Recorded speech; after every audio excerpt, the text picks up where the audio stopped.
Hey, beautiful souls. Ready for a journey from heartbreak to hope? Tonight, we're diving deep into the world of moonlit forests and ancient pack bonds, where love can shatter you and make you whole again. This is the story of Lyra Nightwood, a woman who thought she'd found her forever, only to have it ripped away in the cruelest way possible.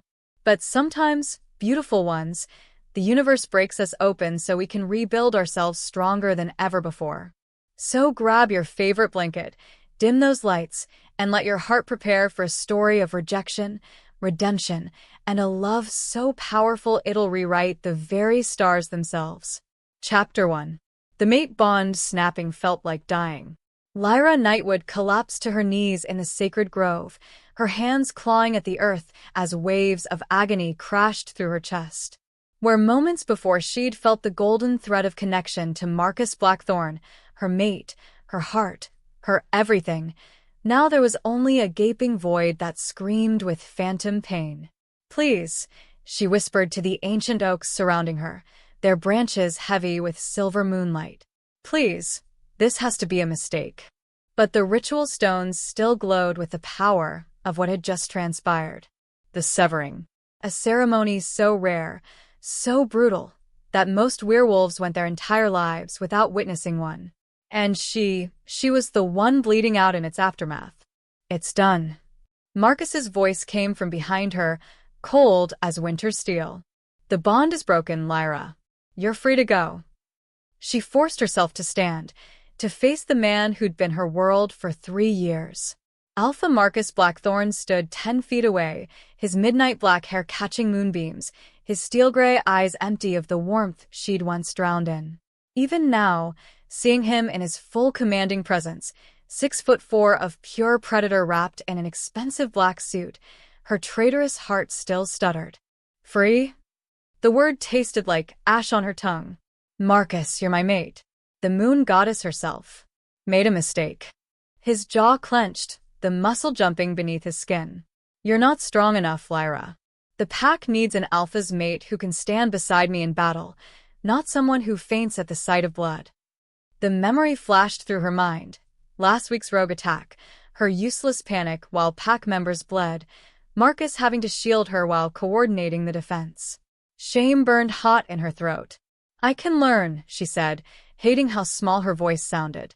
"I can be stronger." No. The finality in that single word shattered something deep inside her chest. "The Pack Council has already voted. They agree you're a liability. A weakness I can't afford."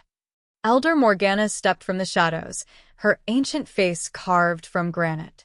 The silver-haired woman who'd helped raise Marcus after his parents' death now looked at Lyra like something diseased. "Child," Morgana said, her voice crackling like dry leaves, "your bloodline is thin, diluted. You have no alpha genes, no warrior's heart. The Blackthorn Pack has ruled the Northern Territories for 8 centuries. We cannot let sentiment weaken our legacy." Lyra's hands shook as she pressed them to her chest, trying to hold together the pieces of herself that were crumbling away. "My grandmother was pack healer. My mother was an Omega who died in childbirth because she was too weak to survive it." Morgana's words landed like physical blows. "You are her daughter in every way." The grove fell silent except for the whisper of wind through ancient leaves. Somewhere in the distance, a wolf howled, long, mournful, as if the very forest mourned what was being lost here tonight. Marcus turned away from her, his broad shoulders rigid. "You have until dawn to leave Silverstone territory. If you're found here after sunrise, you'll be considered a rogue and dealt with accordingly." "Marcus." She took a step toward him, one last desperate attempt. "I love you. Doesn't that mean anything?" For a heartbeat, his shoulders trembled. But when he looked back at her, his eyes were empty Arctic wasteland. "Love isn't enough, Lyra. It never was." Alone in the sacred grove where her grandparents had been mated 50 years ago, Lyra Nightwood fell to her knees again. This time, she didn't get back up. She stayed there until the moon set, until the first pale fingers of dawn crept through the canopy. Then, moving like someone in a nightmare, she walked home to her little cottage and packed everything she owned into 2 duffel bags. The photos hurt the most. Marcus laughing at the summer solstice festival. Their hands intertwined at the pack barbecue. His rare, soft smile as he'd whispered promises of forever against her lips. She left them all behind. As she threw her bags into her ancient Honda Civic, Mrs. Hawthorne from next door peeked out her window. The older woman's eyes were sad but unsurprised. News traveled fast in a pack of 200 wolves. "Where will you go, child?" she asked softly.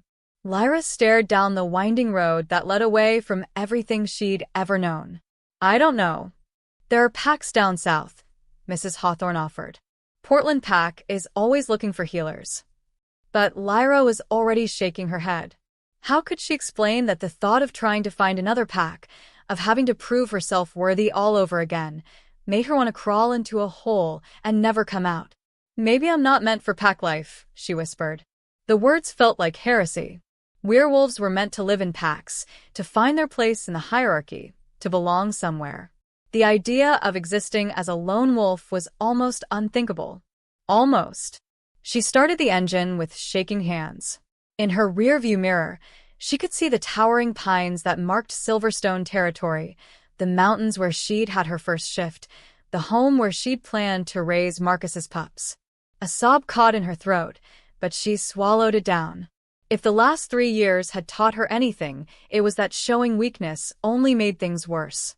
Instead, she pressed the accelerator and drove toward the rising sun, toward uncertainty, toward whatever came after everything you'd built your life on turned to dust. In the distance, a howl rose from Silverstone territory. Long, haunting, almost like a goodbye. Lyra's wolf stirred restlessly beneath her skin, wanting to answer, to sing her own song of loss to the morning sky. But she clamped down on the urge and kept driving. After all, she was no longer pack. She was nothing at all. Chapter 2. 3 days of driving had taken Lyra further from home than she'd ever been in her 25 years. The Pacific Northwest's familiar evergreens had given way to California's golden hills, then to Nevada's stark desert beauty. Now, somewhere in the vastness of Colorado, her ancient Honda wheezed up another mountain pass as storm clouds gathered overhead. She hadn't planned a destination, just drove wherever the road led, stopping only for gas and the cheapest motel rooms she could find. Food held no appeal. Her wolf was too wounded to care about sustenance. She survived on coffee and the stubborn refusal to let herself completely fall apart. Not yet. Not until she found somewhere safe to collapse. The radio crackled with static as she climbed higher into the Rockies. Between bursts of white noise, fragments of a country song drifted through. "Sometimes you gotta lose yourself to find who you really are." "Shut up," she muttered, snapping off the radio. The last thing she needed was the universe getting philosophical through her car speakers. Rain began pelting the windshield in fat, heavy drops. Her wipers, ancient and streaked, did more harm than good, turning the world into a watercolor blur of grays and greens. She should pull over, wait out the storm, but the thought of sitting still made her skin crawl. Sitting still meant thinking. Thinking meant remembering Marcus's face when he'd severed their bond, the cold finality in his voice, the way Elder Morgana had looked at her like something that needed to be swept away. A sign materialized through the rain. Moonhaven, population 847, elevation 8,200 feet, below it, in smaller letters that made her heart skip. "Welcome to Wolf Country." Every instinct screamed at her to keep driving. Wolf Country meant pack territory, and she was a lone wolf now, unwanted, unprotected. But her gas gauge hovered near empty, her phone was dead, and the storm was getting worse by the minute. She took the exit. Moonhaven looked like something from a postcard, the kind of mountain town where city people came to pretend they understood small-town life. Main Street stretched for maybe 6 blocks, lined with rustic storefronts. Mountain Moon Cafe, Timber and Trails Outfitters, Moonhaven General Store. Everything was wood and stone, designed to look charmingly weathered. But underneath the tourist facade, Lyra's wolf senses picked up something else. Pack set markers. Territory boundaries. The subtle signs that told her this wasn't just a human settlement. This was werewolf land. She pulled into the parking lot of a place called the Howling Moon Inn, because of course it was called that. Through rain-streaked windows, she could see warm yellow light spilling from inside, the glow promising shelter from the storm. Her hands shook as she turned off the engine. When had she last eaten? Yesterday? The day before? Time had become meaningless since leaving Silverstone territory. The inn's lobby was all exposed timber beams and stone fireplaces, with the kind of rustic luxury that whispered, expensive, but trying not to look it. A fire crackled cheerfully in the hearth, and the air smelled of pine, coffee, and something else, something wild and earthy that made her wolf prick up its ears. Pack scent. Definitely pack scent. You look like you could use some coffee, honey. Lyra spun toward the voice and found herself face to face with a woman who screamed, werewolf matriarch, in every line of her body. Silver-streaked brown hair pulled back in a neat bun, kind brown eyes that missed nothing, and the sort of presence that made you want to confess your sins and ask for a hug. Lyra's voice came out as a croak. I need a room. Just for the night. The woman's expression softened with something that looked dangerously like sympathy. I'm Elena Riverside, and this is my place. You running from something or toward something, sweetheart? The question hit too close to home. Does it matter? Not to me. Elena moved behind the registration desk with practiced efficiency. But it might matter to you, eventually. How many nights? Just one. The lie came easily. She had no idea where she was going after this, but admitting that felt like admitting defeat. Elena's fingers paused over the keyboard. You know, we've got a weekly rate if you're interested. Much cheaper than paying by the night, and this storm's supposed to last through the weekend. Lyra stared at her. Kindness from a stranger felt foreign after 3 years of fighting for her place in Marcus's pack. Why would you? Because, Elena said gently, sometimes we all need a place to catch our breath. Before Lyra could respond, the front door chimed, and someone else entered.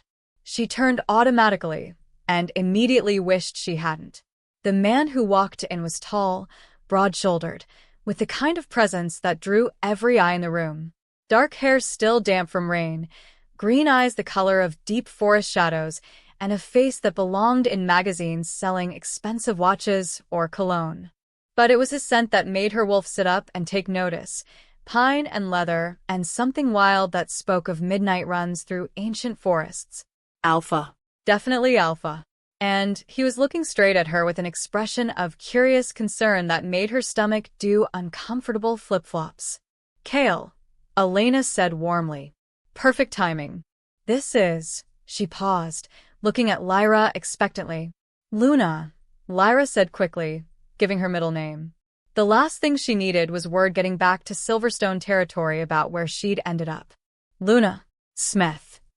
Kael's mouth quirked in what might have been amusement. Luna Smith. Well, that's not suspicious at all. Heat flooded her cheeks. I don't know what you...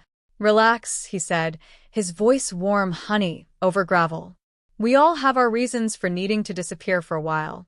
I'm Kael Riverside, Elena's son, and the local search and rescue coordinator. Which means I spend a lot of time finding people who don't want to be found. He extended his hand, and Lyra stared at it for a long moment. Social customs that had been second nature in Silverstone felt impossible now. What was the protocol for greeting an alpha when you were packless? When you were nothing? Finally, she shook his hand, and immediately regretted it. The contact sent electricity shooting up her arm, a jolt of awareness that made her gasp. Kael's eyes widened slightly, and she knew he'd felt it too.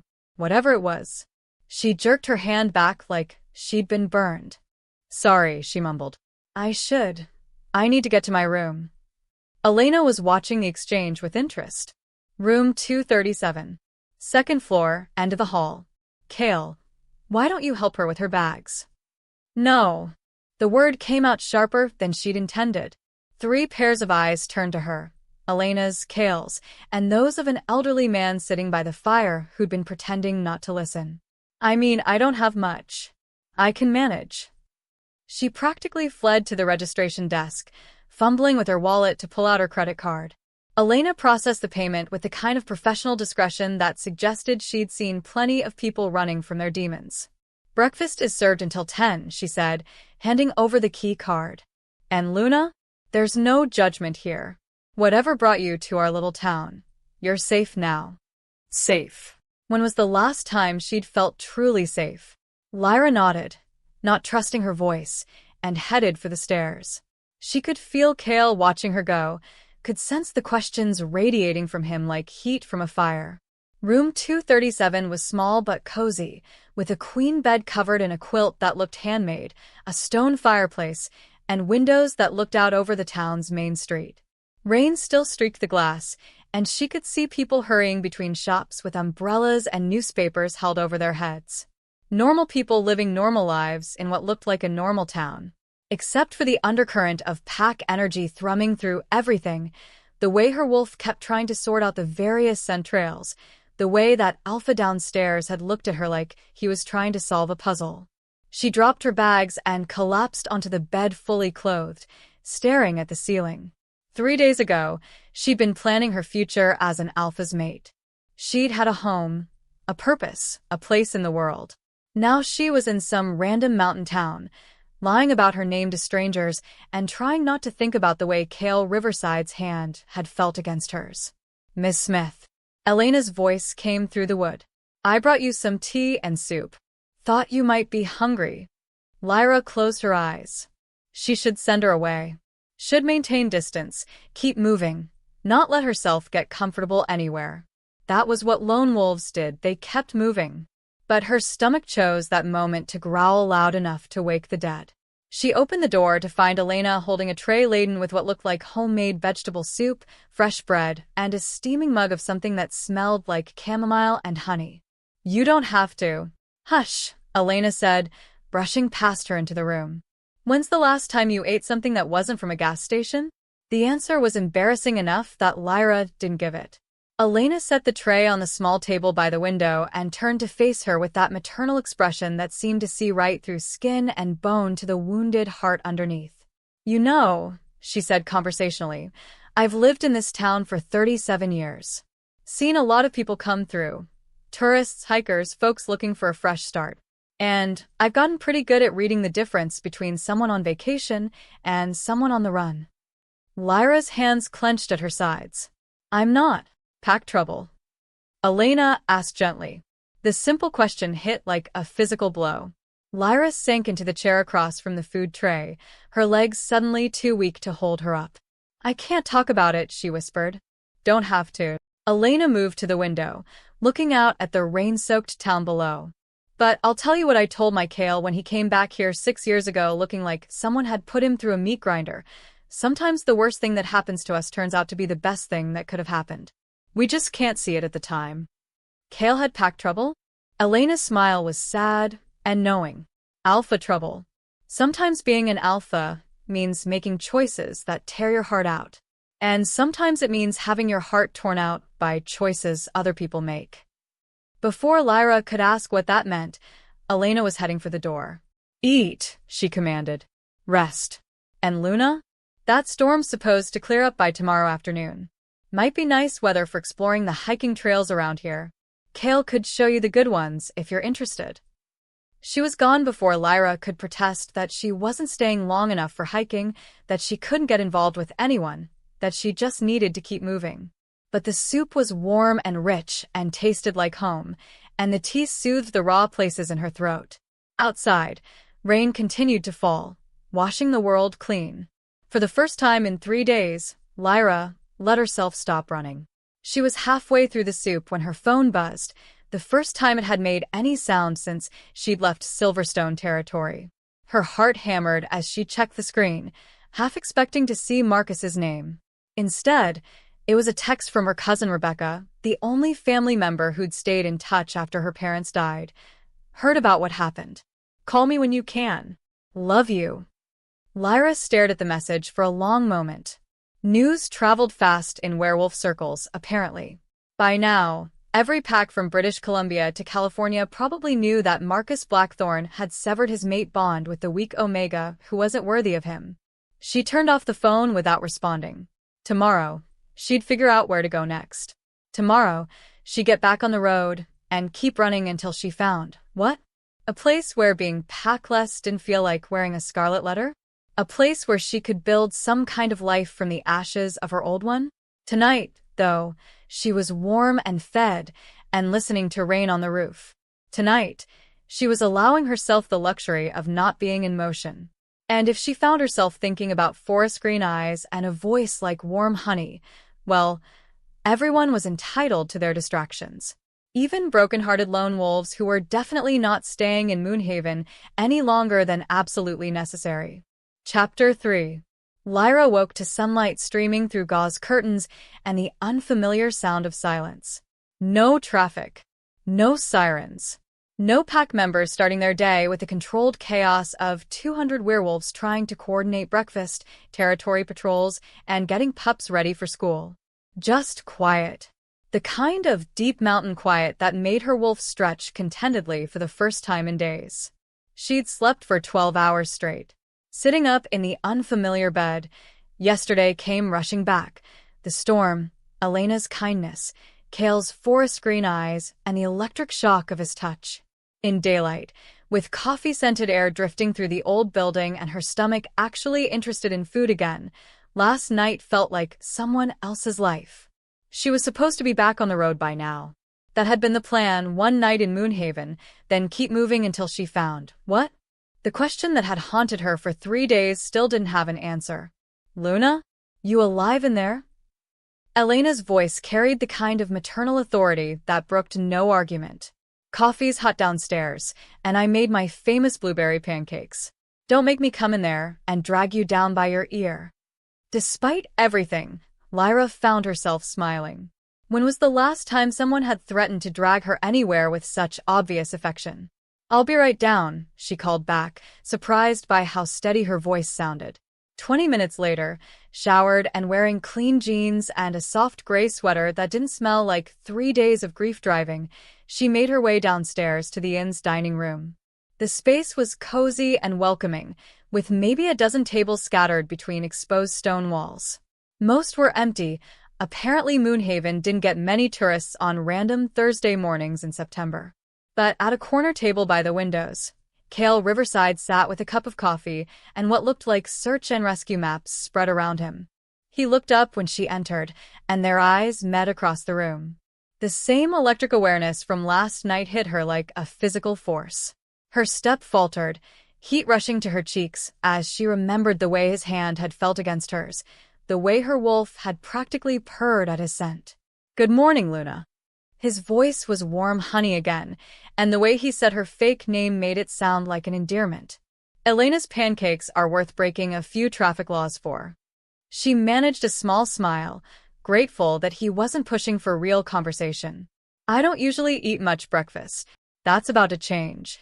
Elena appeared at her elbow with a plate stacked so high with golden pancakes that it defied physics. Sit. Eat. And don't even think about arguing with me. The pancakes were perfect, fluffy and sweet with bursts of fresh blueberry that tasted like summer sunshine. Lyra found herself eating with genuine appetite for the first time since leaving Silverstone, dimly aware of Elena bustling around the dining room and Kael's presence at his corner table like a warm fire. "So," Kael said after a few minutes, folding up his maps.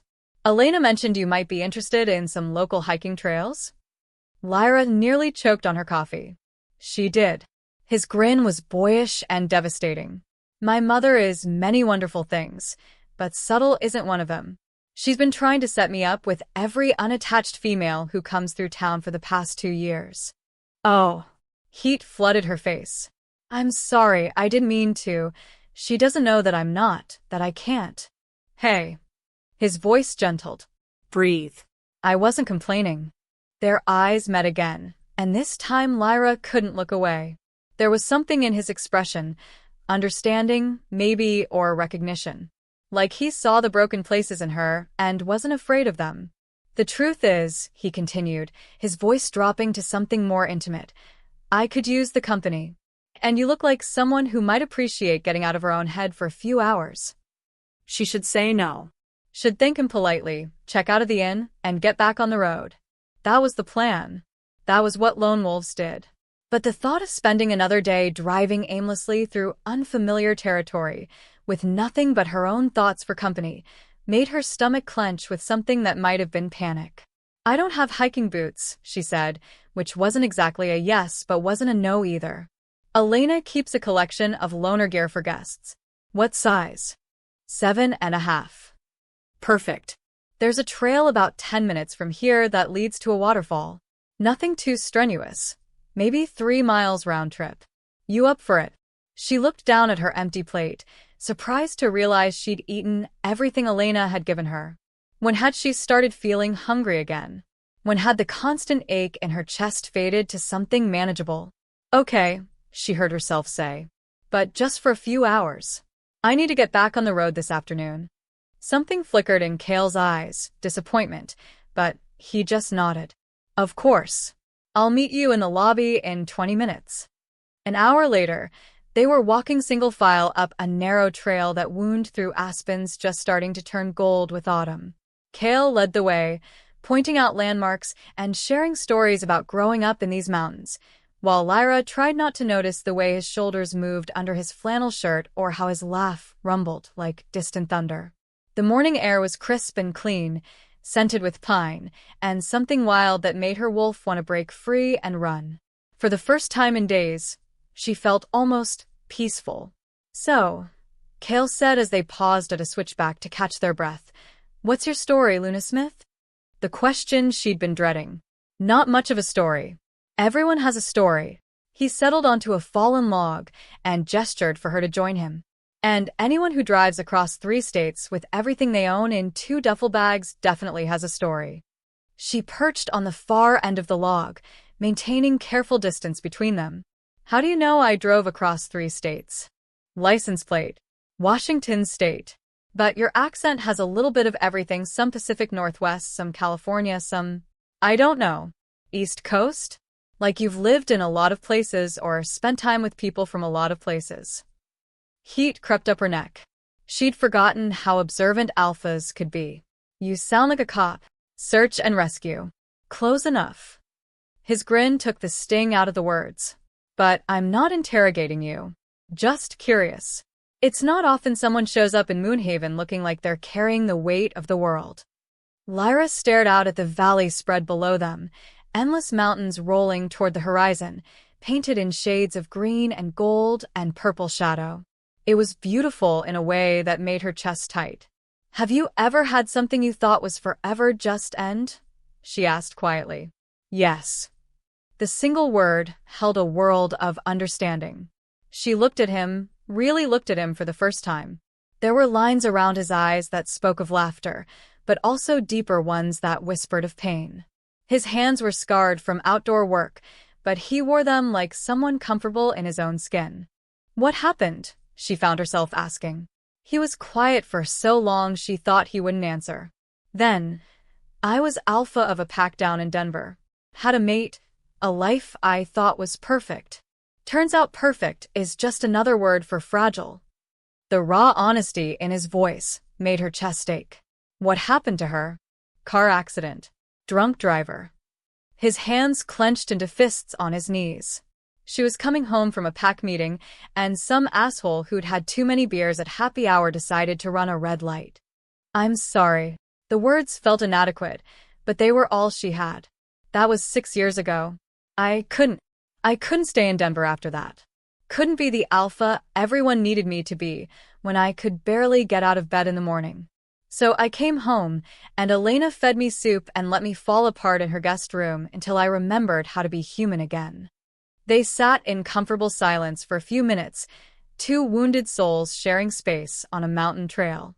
Lyra found herself studying his profile, the strong jaw, the way his dark hair caught sunlight, the careful way he held himself like someone who'd learned not to expect too much from life. "My mate rejected me," she heard herself say. 3 days ago. Public ceremony, the whole pack watching. Said I wasn't strong enough to be an alpha's mate. Kael's head whipped toward her, his green eyes blazing with something that looked like fury. "He what?" The vehemence in his voice startled her. It's not uncommon. If the match isn't working, if the pack council decides, that's bullshit. He stood abruptly, pacing to the edge of the trail. The mate bond is sacred. You don't just unmake it because it's inconvenient. Maybe it is where you come from, she said quietly. But in some packs, bloodlines matter more than bonds. Legacy matters more than love. He spun to face her, and she saw her own pain reflected in his eyes. What kind of alpha puts politics above his mate? The kind who has 8 centuries of pack heritage to protect. The words tasted bitter, but they were Marcus's words, the council's words. She'd heard them so many times they felt like truth. That's not heritage, Kael said fiercely. That's cowardice. Something loosened in her chest at his words, a knot of shame and self-doubt she'd been carrying since that night in the sacred grove. When was the last time someone had been angry on her behalf? You don't know me, she said, but there was no heat in it. You don't know if I deserved. Stop. He crossed back to her in 2 long strides, crouching in front of the log, so they were eye level. Don't you dare finish that sentence. No one deserves to have their mate bond severed. No one deserves to be thrown away like they don't matter. His hands hovered near hers, not quite touching but close enough that she could feel the warmth radiating from his skin. You matter, he said quietly. Whatever that bastard told you, whatever his pack council said, you matter. Tears she hadn't let herself cry for 3 days suddenly threatened to spill over. She looked away, blinking hard, but he gently caught her chin and turned her face back to his. Hey, he said softly. It's okay to be angry. It's okay to grieve. But don't let them make you believe you're not worth loving. The tears came then, silent at first, then in great gulping sobs that shook her whole body. Kael moved without hesitation, gathering her into his arms and letting her cry against his chest while he murmured wordless comfort into her hair. She couldn't remember the last time someone had held her while she fell apart. Marcus had never been comfortable with tears, always pulling away when emotions got too messy. But Kael held her like she was something precious, like her pain mattered to him. When the worst of it passed, she pulled back slightly, embarrassed by the damp patch she'd left on his shirt. Sorry, she mumbled.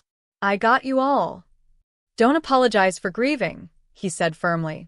And don't apologize for trusting me with it. They looked at each other for a long moment, something shifting between them. The electric awareness was still there, but underneath it now was something deeper. Understanding, maybe. Connection. We should probably head back, she said reluctantly. I still need to check out and stay. The word hung between them like a bridge she was afraid to cross. Kael. Just for a few more days. The inn has weekly rates, like Elena mentioned. And, honestly, he ran a hand through his hair, suddenly looking uncertain. I could use a friend. Someone who understands what it's like to have your whole world fall apart. A friend. That should feel safe, manageable. So, why did her heart kick up into double time at the thought of spending more time with him? I don't know if that's a good idea, she said quietly. Because you're not planning to stay in Moonhaven long term? He stood, offering her his hand to help her up. Or, because you felt that spark when we touched yesterday too? Heat flooded her cheeks. So he had felt it. Both. Fair enough. His smile was understanding but tinged with disappointment. But the offer stands. And Luna? Running only works for so long. Eventually, you have to stop and figure out what comes next. They walked the rest of the way to the waterfall in comfortable silence, the sound of rushing water growing louder as they approached. When they finally emerged into the small clearing, Lyra's breath caught. The falls weren't huge, maybe 30 feet of water cascading over moss-covered rocks into a crystal-clear pool, but they were perfect. Mist caught the afternoon sunlight like scattered diamonds, and the sound was pure and cleansing. Beautiful, she breathed. Yeah, Kael said, but when she looked over, he was watching her instead of the water. More heat flooded her cheeks. You're staring. Sorry. It's just you smiled. Really smiled for the first time since I met you. I was starting to wonder if you remembered how. Had she forgotten how to smile? The thought was sobering. When had happiness become such a foreign concept? I used to smile all the time, she said quietly. Before. You will again. He sounded so certain, like he could see a future she couldn't even imagine. Healing takes time, but it happens. I promise.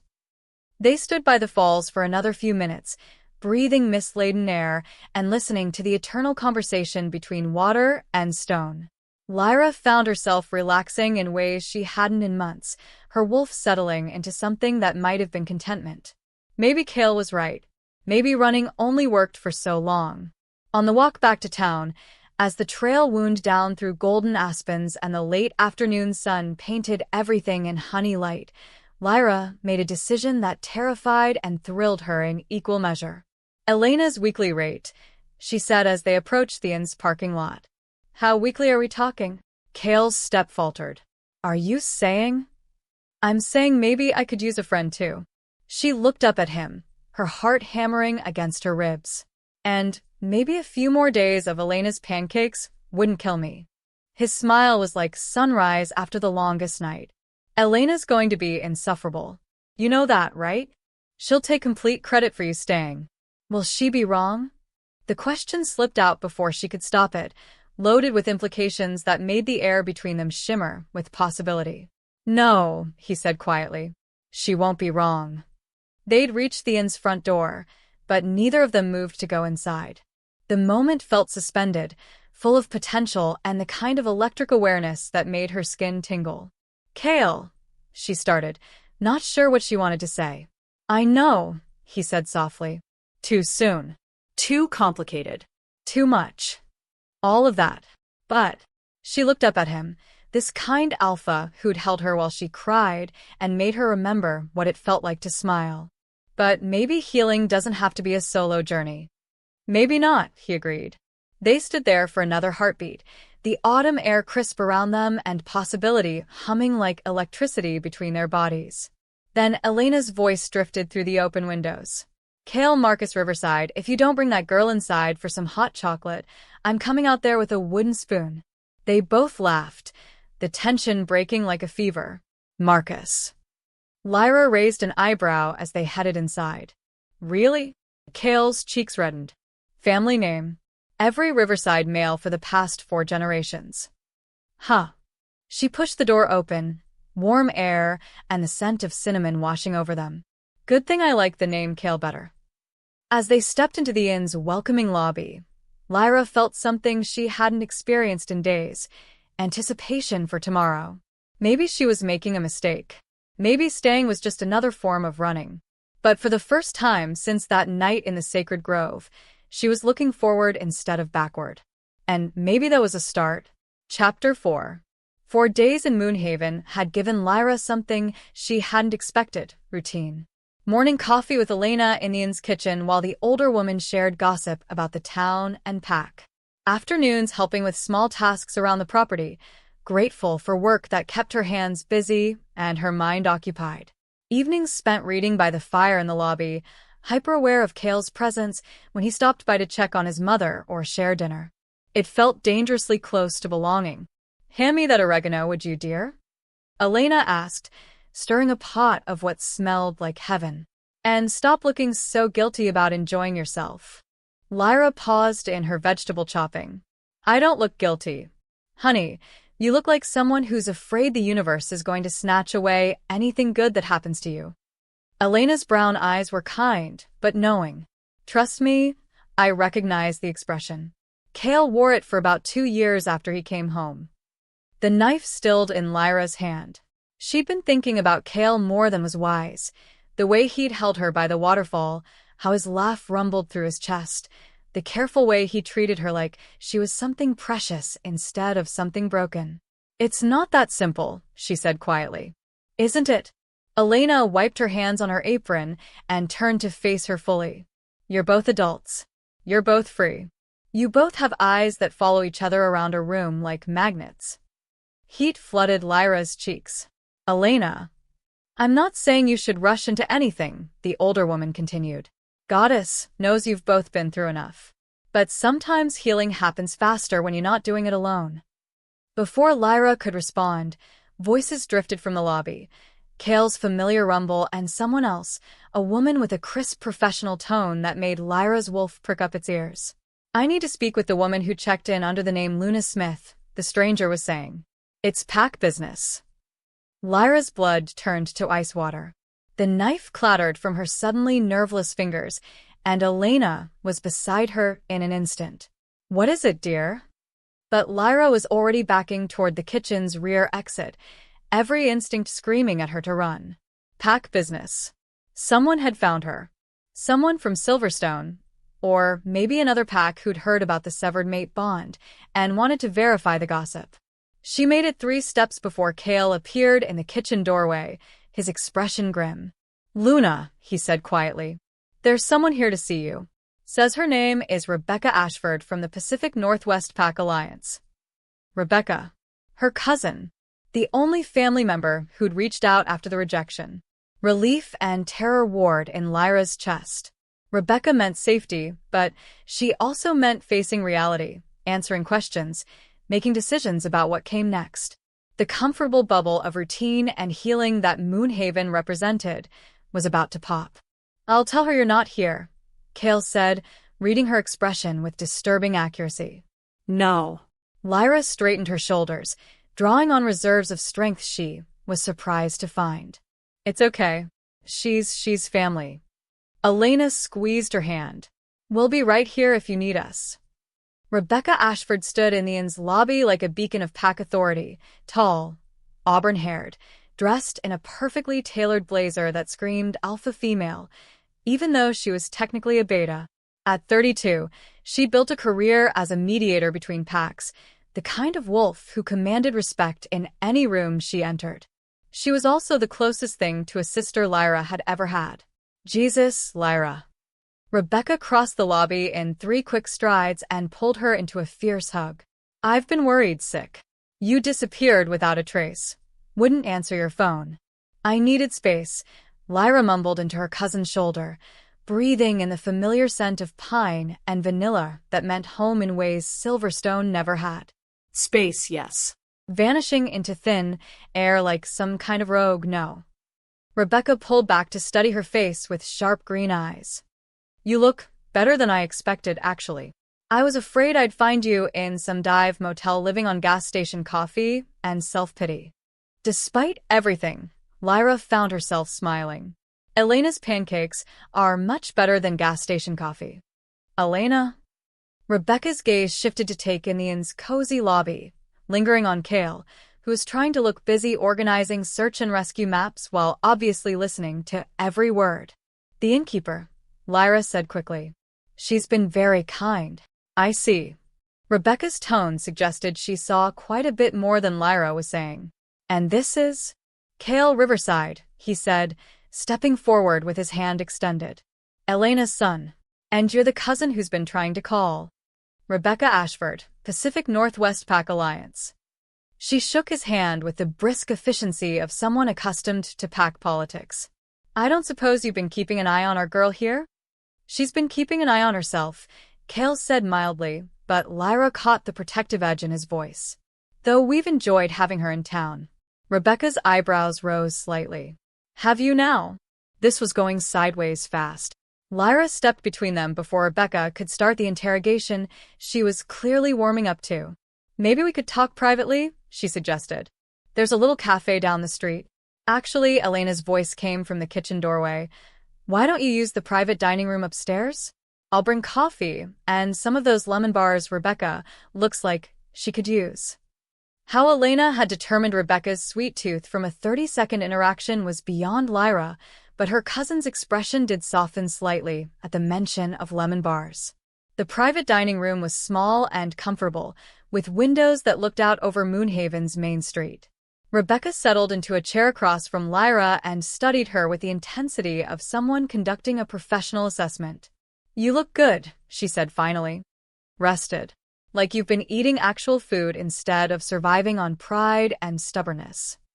"I've been taking care of myself, with help from the very attractive Alpha downstairs."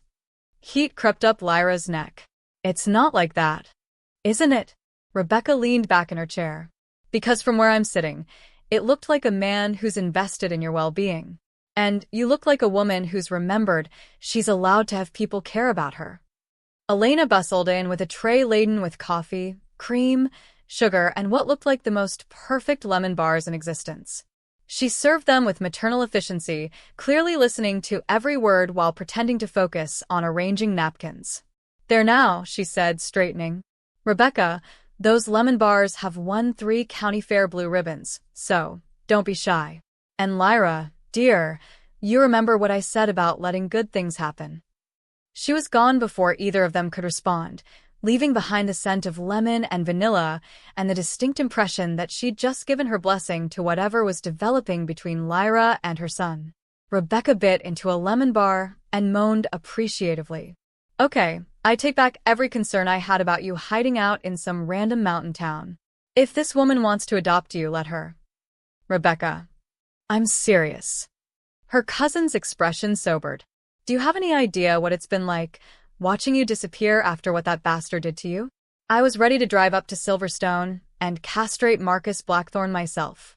The casual violence in her tone made Lyra blink. "You can't just—" "The hell I can't. What he did was barbaric, Lyra. Severing a mate bond because of pack politics? In front of the entire council?" Rebecca's hands clenched around her coffee cup. "I've been working with packs for 10 years, and I've never seen anything so cruel," Elder Morgana said. Elder Morgana is a bitter old woman who's been running that pack like her personal kingdom since before Marcus was born. Rebecca leaned forward, her voice fierce. "She never liked you, Lyra. You know that, right? From the day Marcus brought you home, she's been looking for reasons to get rid of you." "Because I'm not strong enough," Lyra said quietly. "Because my bloodline is weak, and I panicked during the rogue attack. Because you're not from one of the founding families." Rebecca's voice cut through her protests like a blade. "Because you threaten her vision of pack purity, and because Marcus was starting to listen to you instead of her." Lyra stared at her cousin. "What are you talking about?" "The pack expansion proposal. The alliance with the Vancouver Wolves. The new training protocols for non-warrior pack members." Rebecca ticked off items on her fingers. "All your ideas, Lyra.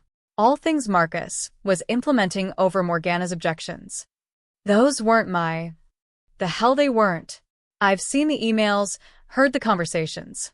You were changing how that pack operated, making Marcus a better alpha. And Morgana couldn't stand it." The room spun slightly around Lyra. But the rogue attack was the excuse she'd been waiting for. Rebecca reached across the table to grip her hands. "Lyra, you're not weak. You never were. You're a healer, not a warrior. There's a difference." Lyra pulled her hands free and walked to the window, staring down at Moonhaven's quiet main street. A few locals moved between shops, nodding to each other with the easy familiarity of a small community. Normal people living normal lives, unburdened by pack politics and ancient bloodline requirements. "Why are you telling me this now?" she asked. "Because I love you. Because you deserve to know the truth." Rebecca's voice gentled. "And because I need to know what you want to do next." "I don't know." The admission felt like failure. "I thought I'd keep moving, find somewhere to start over. Maybe look for work in a human city where being packless doesn't matter as much." "Is that what you want? To live cut off from other wolves for the rest of your life?" The question hit like a physical blow. Living entirely among humans meant suppressing huge parts of herself, never shifting, never running under the moon, never feeling the pack bonds that were as essential to werewolf mental health as food and water. But the alternative was trying to find acceptance in another pack, proving herself worthy all over again, risking another rejection. "I don't know if I'm brave enough to try again," she whispered. "What if you didn't have to try alone?" Lyra turned to find her cousin studying her with an expression of careful hope. "What do you mean?"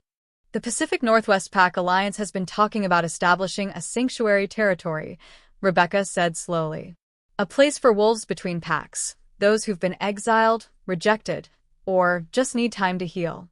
Somewhere safe to figure out what comes next." "That sounds like charity." "It sounds like community." Rebecca moved to stand beside her at the window. "And it sounds like maybe you've already found something like it here." Lyra followed her gaze down to the street, where Kael was emerging from the hardware store with what looked like lumber for some repair project. As if sensing their attention, he looked up at the window and smiled. Warm, uncomplicated, free of judgment or expectation. Her heart did that fluttering thing it had been doing whenever she saw him. "He's good for you," Rebecca observed. "I can see it in how you carry yourself. Less like someone apologizing for existing." "It's complicated. The best things usually are." Rebecca turned from the window. "But Lyra? You don't have to figure it all out today. Sometimes the brave thing is just staying put long enough to see what develops." They talked for another hour about pack politics, about the sanctuary territory idea, about the careful process of rebuilding a life from scratch. Rebecca shared updates from the broader wolf community, news that made Lyra feel less isolated from her own kind. Most importantly, she shared perspective that Lyra desperately needed, that the rejection hadn't been about her worth as a person or a wolf, but about political maneuvering and ancient prejudices that had nothing to do with who she really was. When Rebecca finally prepared to leave, she pulled Lyra into another fierce hug. "I'll be back next month to check on you," she warned. "And if that alpha downstairs hurts you, I'll feed him to the nearest grizzly bear." "Rebecca, I'm serious. But honestly," she glanced toward the lobby, where Kael was visible through the doorway, discussing something with Elena. "I don't think that's going to be a problem. He looks at you like you hung the moon." Alone in the dining room, Lyra sank back into her chair and tried to process everything Rebecca had told her. The rejection hadn't been about her inadequacy. It had been about politics and power plays she'd been too naive to see. The knowledge should have felt liberating. Instead, it felt like standing at the edge of a cliff, unsure whether the ground below was solid or just another illusion. A soft knock interrupted her thoughts. Kael peered around the door, his expression carefully neutral. "Everything okay?" Rebecca seemed intense. "She is intense." Lyra managed a small smile. "But she's also right about most things." "Good things or concerning things?" "Both." She stood, suddenly needing movement, action. Something to burn off the nervous energy Rebecca's visit had stirred up. "Kael, would you mind showing me more of those hiking trails? I think I need to get out of my head for a while." His answering smile was like sunshine. "I know just the place." An hour later, they were climbing a steeper trail that wound up into pine forests thick enough to block out most of the afternoon sun. This path was wilder than the waterfall hike, less maintained, requiring more focus and leaving less room for the anxious thoughts circling in Lyra's mind. "Penny for your thoughts," Kael said when they paused at a rocky outcropping that offered views of the entire valley. "Rebecca thinks I should stay in Moonhaven," Lyra said without thinking, then immediately regretted the admission. But Kael just nodded thoughtfully. "What do you think?" "I think I'm scared." "Of what?" The question was gentle, without pressure, giving her space to answer or not as she chose. It was so different from the way conversations had felt in Silverstone, where every word was weighed for political implications and pack dynamics. "Of getting comfortable somewhere and having it taken away again," she said quietly. "Of trusting people who might decide I'm not worth the trouble." Kael was quiet for a long moment, staring out at the mountains rolling toward the horizon. "After Sarah died," he said finally, "I was convinced that loving anyone was just setting myself up for more pain. Easier to keep everyone at arm's length, focus on work, convince myself that being alone was a choice instead of a defense mechanism." "What changed?" He looked at her then, his green eyes serious. "Nothing for a long time. And then this stubborn woman showed up in my mother's inn, looking like she was carrying the weight of the world, and something inside me woke up again." The words hung between them like a bridge she wasn't sure she was ready to cross. "Kael, I'm not asking for promises," he said quickly. "I'm not asking you to heal faster than you're ready to, or to make decisions about the future when you're still figuring out the present. I'm just saying you're not alone here. Whatever you decide, wherever you go next, you're not alone." Looking at him, this kind, patient alpha who'd seen his own share of heartbreak and somehow still believed in second chances, Lyra felt something shift inside her chest. Not the desperate, grasping feelings she'd mistaken for love with Marcus, but something steadier, deeper, something that felt like coming home. What if I wanted to stay? She heard herself ask. Not just for a few more days, but what if I wanted to try building something here? His smile was slow and devastating. Then I'd say Moonhaven just got a lot more interesting. They were standing closer now, drawn together by some invisible force. Lyra could see the gold flecks in his green eyes, could smell his scent of pine and leather, and something uniquely him. This is probably a terrible idea, she whispered.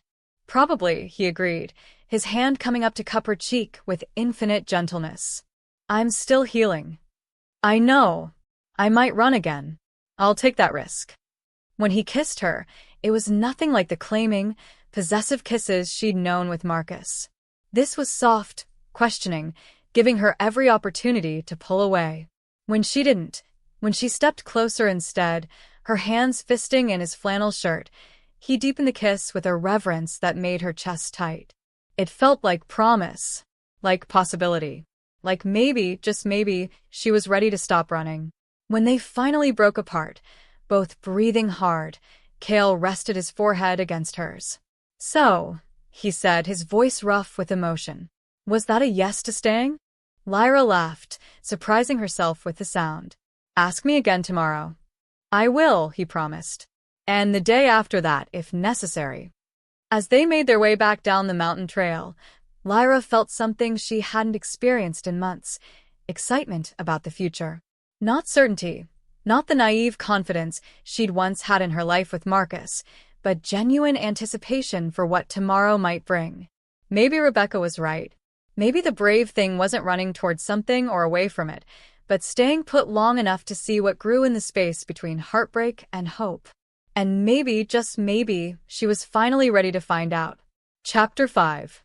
2 weeks after Rebecca's visit, Lyra had fallen into a rhythm that felt dangerously close to happiness. Mornings helping Elena with breakfast service, the older woman's running commentary on town gossip better than any soap opera. Afternoons working in the inn's garden, coaxing late-season tomatoes and herbs back to life, while her wolf basked in the mountain sunshine.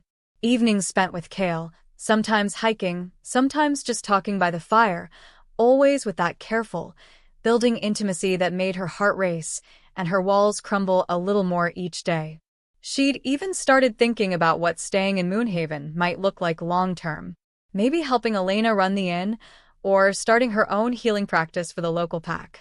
The possibility felt fragile and precious, like a soap bubble she was afraid to breathe on too hard. Which was why, when her phone rang at 7 a.m. with Marcus Blackthorn's name on the screen, her blood turned to ice water. Don't answer it, Elena said from across the kitchen, where she was rolling out biscuit dough with more force than strictly necessary. Apparently Lyra's face had gone as white as she suspected. But the phone kept ringing, and Lyra's hands moved without conscious thought. Some habits died hard. 3 years of dropping everything when Marcus called was difficult to overcome in 2 weeks. Hello. Her voice came out steady, which was a minor miracle. Lyra. His voice was the same warm honey that had once made her melt, now layered with something that sounded almost like regret. I wasn't sure you'd answer. What do you want, Marcus? A pause. To talk. We need to discuss what happened. There are things you don't understand about the situation. I understand perfectly. The words came out harder than she'd intended, strengthened by 2 weeks of healing and Rebecca's truth-telling. Your pack council decided I wasn't worthy of you, and you agreed with them. It wasn't that simple. It was exactly that simple. She walked to the window, looking out at Moonhaven's quiet main street where normal people were starting their normal days, unburdened by pack politics and mate bond drama. Was there something specific you needed, or are you just calling to make sure I'm still properly devastated? Lyra. Something shifted in his voice, the alpha command that had once made her wolf roll over and submit. You need to come home. There are complications. Home. She laughed, surprised by how bitter the sound was. I don't have a home, remember? You made sure of that. The council made a mistake. The words came out rushed, like he'd been practicing them. Morgana, there were things I didn't know. Political pressures I wasn't aware of.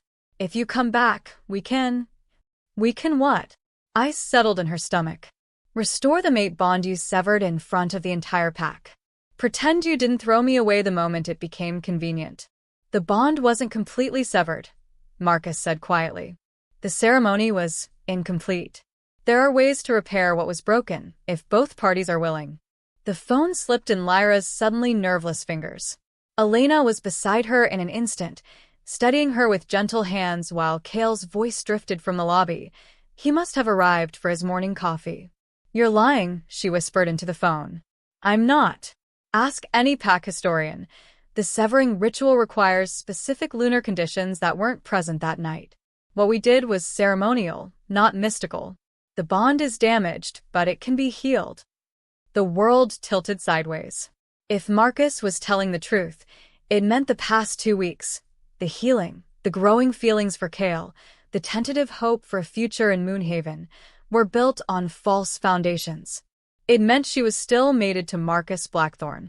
Why are you telling me this now? She managed. Because I've had time to think.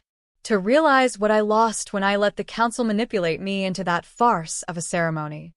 His voice dropped to the intimate tone that had once made her feel like the only woman in the world. I miss you, Lyra. I miss us. Come home, and we can fix this. We can have the life we planned. Marcus. There's a car coming to pick you up. Should be there within the hour. The line went dead. Lyra stared at the silent phone, her whole body numb with shock. In the distance, she could hear Kael laughing at something Elena had said, the sound warm and free, and everything she'd been learning to hope for. Honey. Elena's voice seemed to come from very far away. What did he say? He's coming for me. The words tasted like ash. He says the mate bond was never really broken, that it can be fixed. Elena's face darkened with something that looked like fury. That manipulative son of a… What's wrong?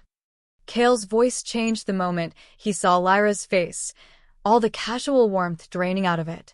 Luna? She couldn't look at him, couldn't bear to see concern shift to understanding, understanding shift to heartbreak. Because if Marcus was telling the truth, if the bond could be restored, then everything between her and Kael was… My ex-mate called, she said to the floor. He says the severing ceremony wasn't real. That we're still bonded. The silence that followed was deafening. And Kael's voice was carefully neutral, but she could hear the tension underneath. And he's sending a car to take me back to Silverstone. She finally looked up, meeting his green eyes with effort that felt like lifting mountains. To discuss repairing what was broken. Something flickered across Kael's face. Pain, maybe, or resignation. But when he spoke, his voice was gentle. What do you want to do? The question hit her like a physical blow. What did she want? 2 weeks ago, the answer would have been simple. Marcus was her mate, her alpha, the future she'd planned her whole life around. Of course, she'd want to repair their bond. But now she'd tasted something different. Gentleness instead of dominance. Partnership instead of submission. A love that built her up instead of requiring her to make herself small. Now she'd kissed Kael riverside on a mountain trail and felt more cherished in that single moment than in 3 years with Marcus. I don't know, she whispered. Elena made a sound of disgust. Well, I know. That alpha of yours is full of shit, honey. You don't call someone after 2 weeks of silence to tell them their whole new life is based on a lie. That's manipulation, pure and simple. But if the bond is still there, then it's been there this whole time while he ignored it. Kael stepped closer, his eyes intense. Luna, look at me. She did, drowning in the forest green that had become safety and home and possibility. The bond doesn't matter, he said quietly. What matters is what you want. Who you want to be. The choice is yours, and whatever you decide, I'll respect it. The generosity in his voice almost broke her. Marcus would never have given her such freedom to choose, would have expected her to come running the moment he called, grateful for the chance to resume her place at his side. But Kael was offering her agency over her own life, even if it meant losing her. The car will be here soon, she said, hating how small her voice sounded. Then we'd better figure out what you're going to say when it arrives. Elena moved to the stove, pouring coffee into 3 mugs with sharp, efficient movements. Because, honey, you've got some serious thinking to do. They spent the next hour in the inn's private dining room, laying out options like battle plans. Elena had produced a laptop and was researching pack law regarding severed mate bonds, muttering increasingly creative curses as she scrolled through legal databases. Here, she said finally, spinning the screen around. According to the International Pack Registry, a severing ritual performed without proper lunar alignment is considered ceremonially invalid, but emotionally significant. Basically, you're still technically mated, but the bond is so damaged it might as well be broken. What does that mean practically? Kael asked. It means repair is possible, but not guaranteed. And it means Lyra has legal grounds to refuse restoration if she chooses. Elena's smile was sharp as a blade. It also means Marcus Blackthorne knew damn well what he was doing when he called that ceremony 2 weeks ago. Lyra stared at the legal text, the formal language, making her head spin. So he knew? The whole time, he knew the bond wasn't really severed. He knew, Elena confirmed. Which means he let you suffer for 2 weeks thinking you were packless and broken, while he figured out whether he wanted you back. The cruelty of it hit her like a physical blow. Marcus had watched her fall apart, had let her exile herself from everything she'd ever known, while holding the knowledge that could have stopped her pain at any moment. That bastard, she breathed. Now you're getting it, Elena said with satisfaction. The question is, what are you going to do about it? Before Lyra could answer, the sound of a car engine drifted through the windows. A black SUV with tinted windows was pulling up in front of the inn, expensive, intimidating, everything Silverstone Pack preferred for making impressions. Show time, Kael said quietly.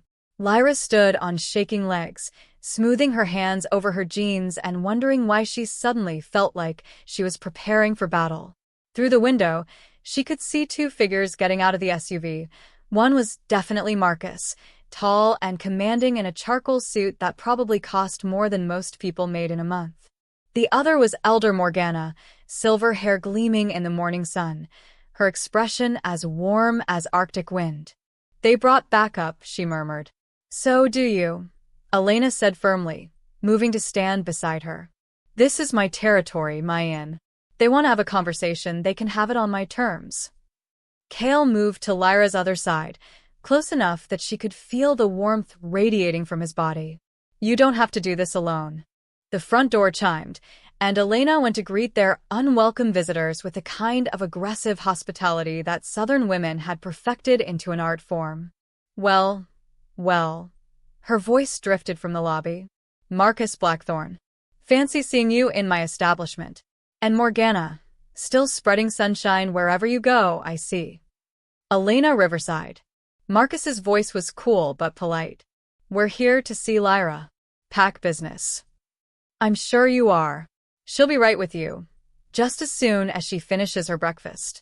You know how important nutrition is for healing, don't you? Lyra almost smiled despite her nerves. Elena was buying her time, forcing Marcus to wait like any other guest instead of sweeping in and taking charge the way he was used to. What are you thinking? Kael asked quietly. I'm thinking, Lyra said slowly, that I'm tired of other people making decisions about my life. She walked into the lobby with her head high, flanked by Elena and Kael like generals backing their queen. Marcus was standing by the fireplace in a pose that showcased his impressive height and broad shoulders, calculated intimidation disguised as casual confidence. Elder Morgana had claimed one of the armchairs, her pale eyes taking in every detail of the inn with obvious disapproval. Lyra. Marcus's voice went warm and intimate the moment he saw her. You look well. I am well. She kept her own voice level, professional. What do you want, Marcus? To bring you home. To fix the mistakes that were made. He stepped toward her, and she saw the exact moment he caught Kael's scent on her skin. His nostrils flared slightly, his eyes going hard. I see you've been keeping busy. The possessive edge in his voice made her wolf bristle with indignation. He had no right to jealousy, no claim to her choices after what he'd put her through. What I've been doing is healing, she said coolly. Something that's been easier to do away from Silverstone territory. Healing with him? Marcus's gaze shifted to Kael, sizing him up with the automatic assessment of one alpha evaluating another. Do you know what you're doing, Riverside? She's another man's mate. Actually, Kael said mildly. According to the pack law your own elder Morgana should be familiar with, a damaged mate bond gives the parties involved the right to pursue other connections while considering repair options. Morgana's face went white, then red. How dare you? How dare I know pack law? Kael's smile was sharp as winter wind. Or, how dare I point out that you've been manipulating legal technicalities to suit your political agenda? Enough. Marcus's voice carried the full weight of alpha command, designed to make lesser wolves submit. Lyra, we need to speak privately. But instead of the automatic obedience he was clearly expecting, Lyra felt her own spine straighten in response to his attempted dominance. No, she said clearly. Anything you have to say to me, you can say in front of my friends. Friends? Morgana's voice dripped with disdain. Child, you have no idea what you're throwing away. The Blackthorn legacy, the pack standing, the security of a proper mate bond. You mean the legacy that requires me to make myself small and weak? Lyra turned to face the older woman, months of suppressed anger finally finding voice. The pack standing that depends on bloodline purity and treating wolves like breeding stock? The security of a mate who threw me away the moment I became inconvenient. You ungrateful. I'm not ungrateful, Lyra interrupted, her voice growing stronger with every word. I'm awake. For the first time in 3 years, I'm seeing clearly, and I don't like what I see. Marcus stepped forward, his expression shifting from confident to concerned. Lyra, whatever they've told you, they haven't told me anything that I hadn't already figured out. She looked at him, really looked at him, and was surprised to find that the sight of his perfect face and commanding presence left her completely unmoved. You knew the bond wasn't really severed. You knew, and you let me think I was packless and broken for 2 weeks while you decided whether I was worth the trouble of keeping. It wasn't like that. It was exactly like that. She took a step back, closer to Kael's warm solidity. And now you're here, because, what? Morgana finally convinced you that having any mate is better than having no heir? Or did the Pack Council decide that my political connections through Rebecca are worth more than my weak bloodline? The flash of guilt that crossed Marcus's face told her she'd hit closer to the truth than either of them was comfortable with. I came because I realized I made a mistake, he said quietly. Because I miss you. Because I want to try again. Well, Lyra said, her voice steady as stone. I don't. The words hung in the air like a declaration of war. Morgana's face had gone purple with rage, while Marcus looked like she'd slapped him. You don't mean that, he said, the first hint of desperation creeping into his voice. I absolutely mean it. She moved closer to Kael, letting his presence anchor her.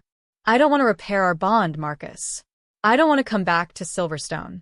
I don't want to spend the rest of my life proving I'm worthy of a love that gets withdrawn the moment I'm not perfect enough. And what do you want? Morgana's voice was poisonous with spite. To throw yourself away on some nobody alpha in the middle of nowhere? To live like a rogue, cut off from proper pack society?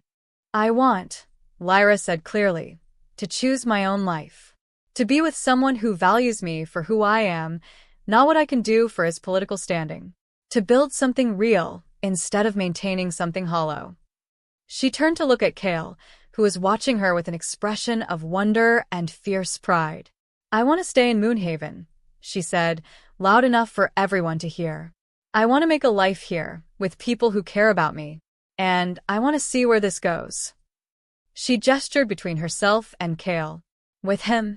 Marcus's voice had gone dangerous, the alpha surfacing in response to the perceived threat to his mate. With him, she confirmed. Over my dead body. The words came out flat and cold, carrying the weight of absolute authority. Marcus stepped toward Kael, his whole body radiating the kind of lethal intent that had made him one of the most feared alphas in the Pacific Northwest. But Kael didn't back down. Didn't submit or look away or show any of the deference Marcus was accustomed to receiving. Instead, he smiled, slow and predatory and absolutely unafraid. Is that a challenge, Blackthorn? The temperature in the room seemed to drop 10 degrees. Elena moved closer to Lyra, protective instincts flaring, while Morgana watched the standoff with glittering eyes. Gentlemen, Elena said sharply, you're guests in my establishment. I suggest you remember that. But neither alpha was listening. They were locked in the kind of primal staring contest that could only end in bloodshed or submission. And Lyra realized, with crystal clarity, that she was done being the prize in other people's power games. Stop. Her voice cut through the tension like a blade. Both of you, just stop. She stepped between them, forcing both alphas to look at her instead of each other. I am not a possession to be fought over, she said fiercely. I am not a political asset or a breeding prospect or a symbol of pack alliance. I am a person, with my own thoughts and feelings and choices. And I choose Kael. I choose Moonhaven. I choose myself. You're making a mistake, Marcus said, but the fight had gone out of him. He looked older suddenly, deflated, like a man watching his carefully constructed world crumble. Maybe, Lyra agreed. But it's my mistake to make. She turned to Morgana, who was radiating disapproval like a malevolent force. Tell the Pack Council that I formally refuse bond restoration. Tell them I'm grateful for the years I spent in Silverstone, but I'm ready for something new. You'll regret this, the elder hissed. You'll come crawling back within a year, begging for forgiveness. No, Lyra said simply. I won't. Marcus and Morgana left without another word, the black SUV disappearing down the mountain road like a bad dream fading in daylight. Lyra stood in the inn's doorway, watching until they were completely out of sight, barely able to believe she'd actually done it. She'd chosen herself. She'd chosen love over duty, hope over fear, possibility over the safety of the known. So, Kael said quietly, coming to stand beside her in the doorway. How do you feel? She considered the question seriously. How did she feel? Terrified, exhilarated, free, committed, uncertain, hopeful, all of it at once, a tangle of emotions too complex for easy labels. Like I just jumped off a cliff, she said finally. Any regrets?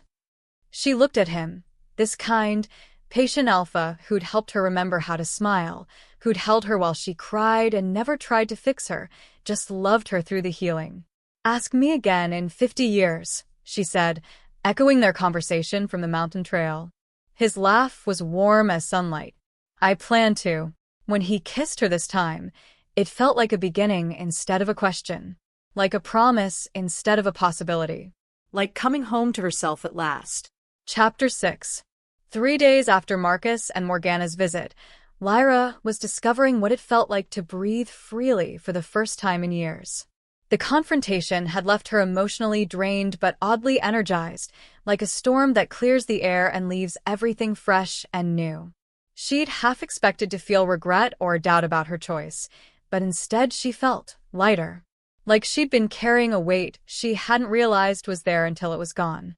Now she sat curled on the couch in Elena's private living room behind the inn, watching Kael build up the fire while rain drummed against the windows. The domestic scene felt almost surreal, this quiet contentment after months of walking on eggshells in Silverstone. Penny for your thoughts, Kael said, settling beside her with 2 mugs of hot chocolate topped with Elena's signature marshmallows. I was thinking about how quiet it is here, she said, accepting the mug gratefully. In Silverstone, there was always noise, pack politics, territorial disputes, someone trying to climb the hierarchy. Here, it's just peaceful. The pack is smaller, only about 40 adults plus kids. He stretched his long legs out toward the fire. Makes for less drama when everyone knows everyone else's business anyway. 40. She turned to study his profile in the firelight. That's tiny for a territory this size. It's grown in the past few years. We get a lot of wolves looking for something different, smaller community, less politics, more focus on family than power structures. His smile was warm. Refugees from places like Silverstone mostly. The words sent a little thrill through her. She wasn't the only one who'd found their way here looking for sanctuary. What about an alpha? I mean, you clearly are one, but… She gestured vaguely, trying to articulate the question without offense. You mean why aren't I running the pack? He laughed softly. Because I don't want to. After Sarah died, after everything that happened in Denver, I realized I'm happier as support than leadership. The pack chose Elena as their alpha. I just handle search and rescue and help with security when needed. Lyra blinked in surprise. Elena is the alpha? Don't sound so shocked. She's been running this town, human and wolf alike, for 30 years. Making it official just gave her the authority to protect wolves who needed protecting. The pieces clicked together in Lyra's mind. Elena's maternal authority, the way she'd handled Marcus and Morgana with such confidence, the respectful deference of the other pack members she'd met around town. That's unusual. Elena's an unusual woman. Kael's expression grew serious. She took over when the previous alpha died, and his successor turned out to be more interested in power than protection. The pack was fracturing, families leaving for safer territories. Elena stepped in, called for a vote, and won by a landslide. A female alpha who didn't inherit through bloodline or mate bond. Lyra shook her head in wonder. Morgana would have an aneurysm. Good thing Morgana doesn't get a vote here. They sat in comfortable silence for a while, the fire crackling and rain providing a peaceful soundtrack. Lyra found herself studying Kael's hands where they wrapped around his mug, strong, scarred from outdoor work, but gentle when they touched her. So different from Marcus's perfectly manicured power plays. Can I ask you something? She said suddenly. Anything. What you said to Marcus about pack law, about having the right to pursue other connections while considering bond repair. Did you research that beforehand, or? Kael's cheeks reddened slightly. I may have spent some time reading up on mate bond legalities after Rebecca's visit. Just in case. Just in case what? Just in case some asshole ex-mate showed up trying to manipulate you into coming back. His voice went hard. I wanted to be prepared to protect you. The words sent warmth spreading through her chest. When was the last time someone had been prepared to protect her? To stand between her and harm, not because she belonged to them, but because they cared about her well-being? You didn't have to do that, she said softly. Yes, I did. He set down his mug and turned to face her fully. Lyra, I need you to understand something. What's happening between us? It's not just healing or rebound or whatever you might be telling yourself. At least not for me. Her heart started beating faster. Kael. I'm falling in love with you, he said simply. Actually, I think I started falling the night you showed up here looking like a lost ghost. And I'll be damned if I let anyone, Marcus, Morgana, the whole Silverstone Pack Council, make you doubt your worth again. The mug slipped from Lyra's suddenly nerveless fingers, landing on the coffee table with a soft clink. You're what? In love with you. He reached for her hands, holding them gently between his own. I know it's fast. I know you're still healing. But I also know what I feel, and I'm tired of pretending it's something smaller than it is. Lyra stared at him, her heart hammering against her ribs. Love. He loved her. Not the idea of her, not what she could do for his pack or his image, but her broken pieces, healing scars, stubborn independence, and all. I don't know how to do this, she whispered. How to be loved without losing myself. Then we'll figure it out together. His thumbs traced over her knuckles. No rush, no pressure. Just honesty. About what we want, what we need, what scares us. What if I disappoint you? What if I'm not? Stop. He brought her hands to his lips, pressing gentle kisses to her fingers. You could never disappoint me. You're brave and kind and strong enough to rebuild your whole life from scratch. You're everything I didn't know I was looking for. Tears pricked at her eyes. Happy tears this time, the kind that came from being seen and valued and cherished. I think I'm falling in love with you too, she admitted. It terrifies me. Good, he said, grinning. Love should be a little terrifying. Otherwise, what's the point? When he kissed her this time, it was deeper than before, full of promise and possibility. Lyra melted into him, letting herself feel the full weight of what was building between them without the constant anxiety that it could be taken away at any moment. This was hers. He was hers. And she was finally ready to claim it. Oh, for crying out loud, Elena's voice came from the doorway. Are you two going to keep dancing around each other forever? Or are you finally going to… Oh. She stopped mid-sentence, taking in their thoroughly kissed appearance with obvious satisfaction. Well, it's about time.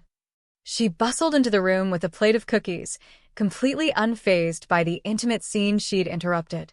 I was starting to think I'd have to lock you in a closet together. Mom, Kael groaned, but he was smiling. Don't, Mommy. I've been watching you two moon over each other for weeks. Elena set the cookies on the coffee table and fixed Lyra with a knowing look. So, are we making this official, or what? Elena, Lyra protested, her cheeks burning. What? I'm just asking if I need to start planning a mating ceremony, or if you're going to keep pretending this is casual. The word mating hit Lyra like a bucket of cold water. She pulled back from Kael slightly, suddenly overwhelmed by the implications of what she was feeling. I can't, she said quickly. I mean, I'm still technically, the bond with Marcus isn't completely. The bond with Marcus is damaged beyond repair, Elena said firmly. Even if you wanted to fix it, which you don't, it would take both parties working together with genuine intent. Since you've formally refused restoration, it's essentially void. But legally, you're free to pursue other relationships, Kael said gently. The research I did was pretty thorough. Lyra looked between them, seeing nothing but support and understanding in their expressions. No pressure, no demands that she move faster than she was ready for. Just patient love and the promise that they'd wait for her to catch up. Okay, she said quietly. Not tomorrow, maybe not next month, but okay. Someday. Elena's smile was radiant. Someday is perfect, dear. In the meantime, you two have some catching up to do on the whole being happy thing. She bustled out again, leaving them alone with the cookies and the crackling fire and the weight of promises made. Someday, Kael repeated, testing the word. Someday, Lyra agreed. Later that evening, after they'd exhausted Elena's cookie supply and talked about everything from favorite books to childhood fears, Kael walked Lyra to her room. They lingered in the hallway outside her door, reluctant to end the perfect evening. Thank you, she said softly. For what? For being patient. For letting me figure this out at my own pace. She looked up at him, this wonderful man who'd helped her remember her own worth. For seeing something in me worth waiting for. Lyra. His voice was rough with emotion. There is nothing about you that isn't worth waiting for. He kissed her goodnight, soft and sweet and full of reverence, and Lyra let herself into her room feeling like she was floating 6 inches off the ground. For the first time in months, she felt genuinely excited about the future. Not anxious, not uncertain, but anticipatory in the best possible way. She was just settling into bed when her phone buzzed with a text from an unknown number. Congratulations on your new life. Enjoy it while it lasts. A friend. Ice settled in her stomach as she stared at the message. The number was blocked, but something about the tone made her skin crawl. It felt like a threat disguised as well wishes. She was about to delete it when another message came through. Ask your new alpha about the fire 6 years ago. Ask him what really happened to his precious Sarah. The phone clattered from her suddenly nerveless fingers, landing on the bedside table with a sharp crack that seemed too loud in the quiet room. What fire? What was the message implying about Sarah's death? Kael had said she died in a car accident, but… No. She was being paranoid. Someone, probably Morgana, was trying to plant seeds of doubt about her new relationship to make her question Kael's honesty. It was exactly the kind of psychological warfare the Elder excelled at. But as Lyra lay in bed staring at the ceiling, she couldn't stop thinking about the messages. About the certainty in Kael's voice when he talked about Sarah's accident. About the grief that still shadowed his eyes sometimes when he thought no one was looking. What if there was more to the story? What if the man she was falling in love with wasn't exactly who she thought he was? Outside, Rain continued to fall against her window, and somewhere in the distance, a wolf howled, long and mournful, like a warning carried on the wind. She woke to sunlight streaming through her windows and the smell of coffee and bacon drifting up from the kitchen. For a moment, in the hazy space between sleep and waking, everything felt normal and right. Then she saw the phone on her nightstand and remembered the messages. Downstairs, Elena was humming while she cooked breakfast, and Kael was sitting at the kitchen table reading something on his tablet. The scene was domestic and perfect, exactly what she'd been learning to hope for. Morning, sunshine. Elena called cheerfully. Coffee's fresh, and I'm making my famous breakfast casserole. Morning, Lyra managed, accepting the coffee mug Kael offered with a smile that felt more fragile than it should. He must have noticed something in her expression, because his brow furrowed with concern. Everything okay? Fine, she said quickly. Just strange dreams. It wasn't entirely a lie.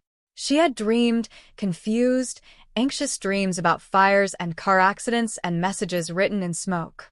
She spent breakfast trying to act normal, laughing at Elena's stories about the town gossip and discussing plans for the day. But underneath the surface, the messages gnawed at her like a persistent ache. Ask him what really happened to his precious Sarah. What did that mean? And why did whoever sent it think she needed to know? I have to run into town for supplies, Kael said as they finished eating. Want to come with me? We could stop by the library, see if they have any books on local history you might find interesting. Actually, Lyra said, an idea forming. I think I'll stay here. Maybe help Elena with some projects around the inn. Elena looked pleased. Perfect. I've been meaning to organize the storage room in the basement. Could use an extra pair of hands. After Kael left, Lyra spent an hour helping Elena sort through boxes of old linens and supplies. But her mind kept wandering to the messages, to the questions they'd raised. Finally, she couldn't stand it anymore. Elena, she said carefully, can I ask you something about Kael? The older woman looked up from the inventory sheet she was making. Of course, dear. When he came back here 6 years ago, you said he looked like he'd been through a meat grinder. Was that just because of Sarah's death, or? Elena's expression grew guarded. Why do you ask? I want to understand what he went through, what he's still dealing with. The lie came easier than she'd expected. I care about him, and I want to know how to help. For a long moment, Elena didn't answer. Then she set down her pen and fixed Lyra with a steady look. What did you hear? The question was so direct it caught Lyra off guard. What do you mean? Someone's been talking. Someone's planted doubt in your mind about my son. Elena's voice went hard. Who was it? Marcus? Morgana? I don't know what you. Don't lie to me, child. Elena stepped closer, and for the first time, Lyra saw the alpha that had won a pack's loyalty through strength rather than birthright. Someone told you to ask about Sarah's death. Someone wants you to doubt Kael. So I'll ask again, who is it? Lyra's hands shook as she pulled out her phone, showing Elena the messages. The older woman's face went white as she read, then dark with rage. Those manipulative bastards, she breathed. I should have known they wouldn't give up that easily. Elena, what are they talking about? What fire? Elena was quiet for so long that Lyra began to think she wouldn't answer. When she finally spoke, her voice was heavy with old pain. There was a fire, she said quietly. At the Denver Pack house. She was trapped inside. Lyra's blood turned to ice. Kael said she died in a car accident. Because that's what he tells people. Because the truth is too painful, even after 6 years. Elena sank into a nearby chair, suddenly looking every one of her 63 years. The fire was arson, Lyra. Someone wanted to destroy the Denver Pack's leadership. Sarah died because she went back into the burning building to save the Pack's children. But why would someone? Lyra's mind reeled, trying to process the implications. Because Kael was implementing changes that threatened certain power structures. Integration policies, anti-discrimination measures, protection for wolves from smaller bloodlines. Elena's voice grew bitter. The old guard didn't appreciate having their authority challenged by someone who believed in equality over tradition. Who set the fire? They never found out. The investigation was inconclusive. Elena's tone suggested there was more to that story, too. But Kael blamed himself. If he hadn't been pushing for changes, if he'd been content to maintain the status quo, Sarah would still be alive. Lyra felt sick. That's why he left. That's why he left. And that's why he doesn't want to be an alpha anymore. He thinks his leadership kills the people he loves. The storage room felt too small suddenly, the air too thick. Lyra stumbled toward the stairs, needing space to process what she'd learned. Lyra, Elena called after her. What are you going to do with this information? She turned back, seeing worry and protective love in the older woman's eyes. I don't know, she whispered. I honestly don't know. Because now she understood why someone had wanted her to know the truth about Sarah's death. Not to turn her against Kael, but to make her see the parallels. Kael had been an alpha whose progressive policies had threatened traditional power structures. Sarah had died because of enemies he'd made trying to create change. And now Lyra, a wolf who'd rejected the mating expectations of an ancient bloodline pack, was falling in love with him. If history had a tendency to repeat itself, what did that mean for their future? What did it mean for her? Outside, storm clouds were gathering over Moonhaven, and Lyra had the sudden, terrifying feeling that their peaceful sanctuary was about to be tested in ways none of them were prepared for. Chapter 7. Lyra spent the rest of the morning pacing her room, Elena's revelations churning in her mind like a violent storm. Every few minutes, she'd pick up her phone to look at those threatening messages again, searching for clues about who might have sent them. The implications were staggering. If Kael's enemies from Denver were still out there, if they blamed him for challenging the old guard's power, then her presence in his life could be putting a target on both their backs. But who would know about their relationship? Who would care enough about one rejected Omega and a former Alpha to orchestrate this kind of psychological warfare? A soft knock at her door interrupted her spiral of anxiety. Lyra? Kael's voice, warm with concern. Elena said you weren't feeling well. Can I come in? She froze, staring at the door. How could she face him now, knowing what she knew? How could she look into those kind green eyes and not see the guilt he carried, the fear that his love was a death sentence for anyone who accepted it? Just a headache, she called back, hating how thin her voice sounded. I think I need to rest. A pause. Are you sure? I picked up some of that tea you like from the herb shop. The gentleness in his offer almost broke her resolve. This was Kael, patient, caring, the man who'd held her while she cried and never asked for anything in return. The man who'd spent his own money researching pack law to protect her from Marcus's manipulation. But he was also the man who'd lied about how his mate died, who carried secrets that might get them both killed. Thank you, but I really just need to sleep, she managed. Another pause, longer this time. Okay. I'll check on you later. Sure. His footsteps retreated down the hall, and Lyra sank onto her bed, guilt and confusion warring in her chest.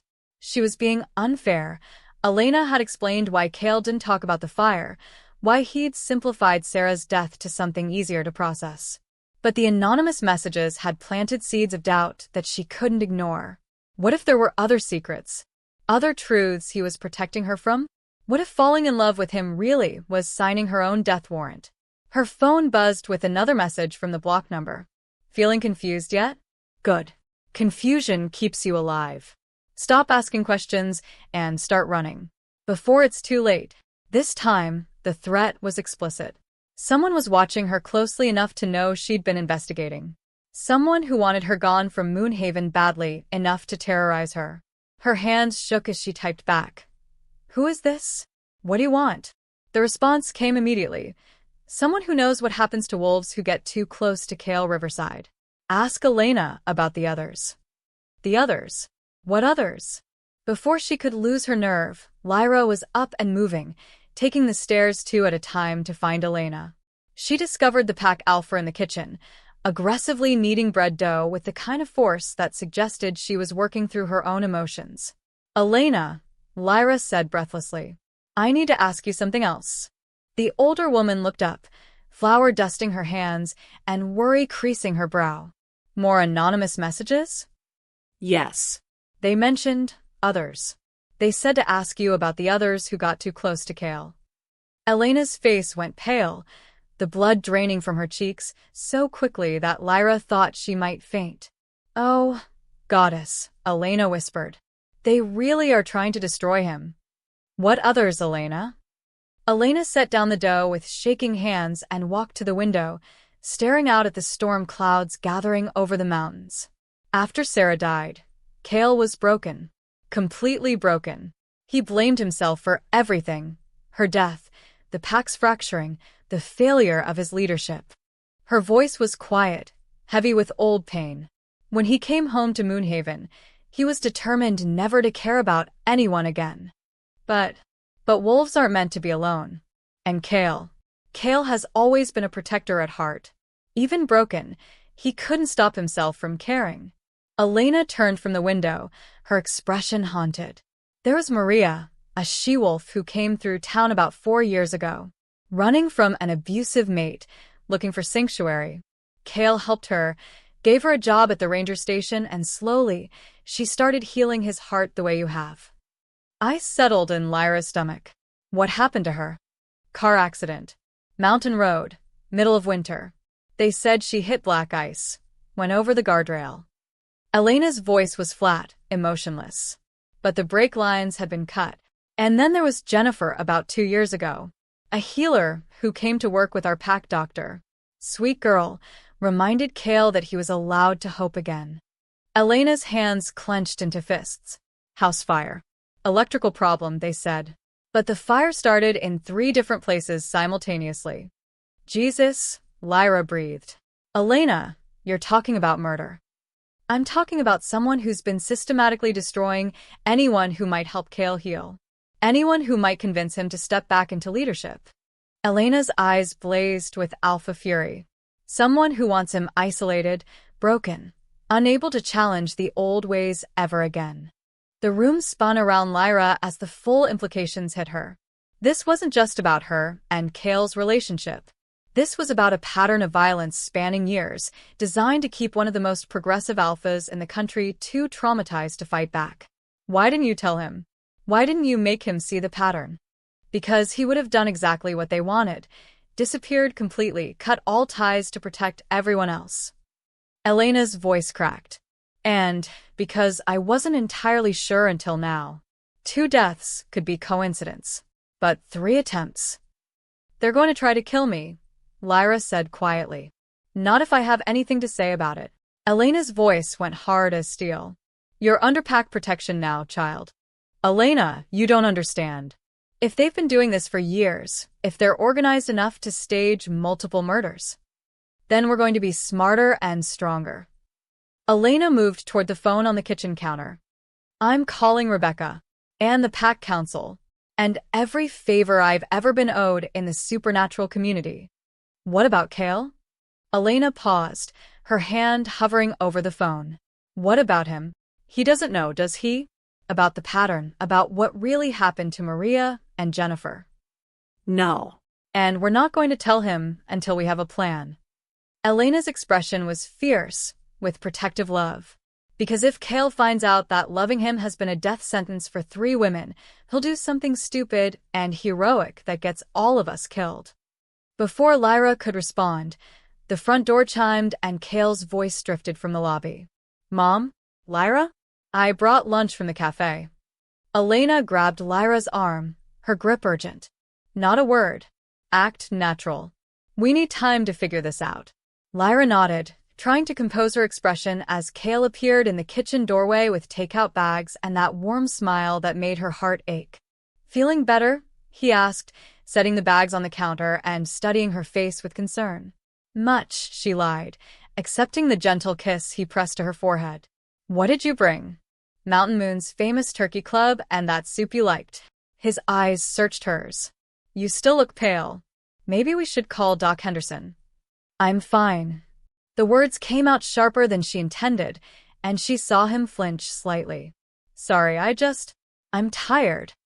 They ate lunch, making stilted conversation about the weather and town gossip, but Lyra could feel the weight of secrets pressing down on her like a physical force. Every time Kael smiled at her, Every gentle touch or loving glance, she thought about Maria and Jennifer and the anonymous messages warning her to run. Was this how it had started with them? Tentative romance blooming into love, followed by escalating threats and finally violence. How long did she have before someone decided she was too much of a threat to Kael's continued isolation? After lunch, Kael suggested a walk around town, but Lyra begged off with another headache excuse. She couldn't bear the thought of being out in the open, exposed, when someone might be watching and planning. Instead, she spent the afternoon in her room, researching everything she could find online about the Denver Pack House fire 6 years ago. The official reports were frustratingly vague. Arson suspected but never proven, no arrests made, investigation concluded due to lack of evidence. But buried in the local news archives, she found mentions of the political climate leading up to the fire. Kael's progressive reforms had been controversial, drawing criticism from traditional pack leaders across the region. There had been protests, heated council meetings, even death threats against pack members who supported the changes. One name kept appearing in the opposition coverage: Douglas Grimm, patriarch of one of Colorado's oldest pack bloodlines and vocal opponent of what he called dilution of pure wolf heritage. His quotes in the articles made Lyra's skin crawl, thinly veiled racism disguised as concern for pack tradition. But it was a photo from a regional pack leaders summit that made her blood run cold. There was Grimm, shaking hands with another familiar face at a formal dinner. Elder Morgana Blackthorn. The two had known each other for years, apparently. Allies in the fight to maintain traditional pack hierarchy against progressive alphas like Kael.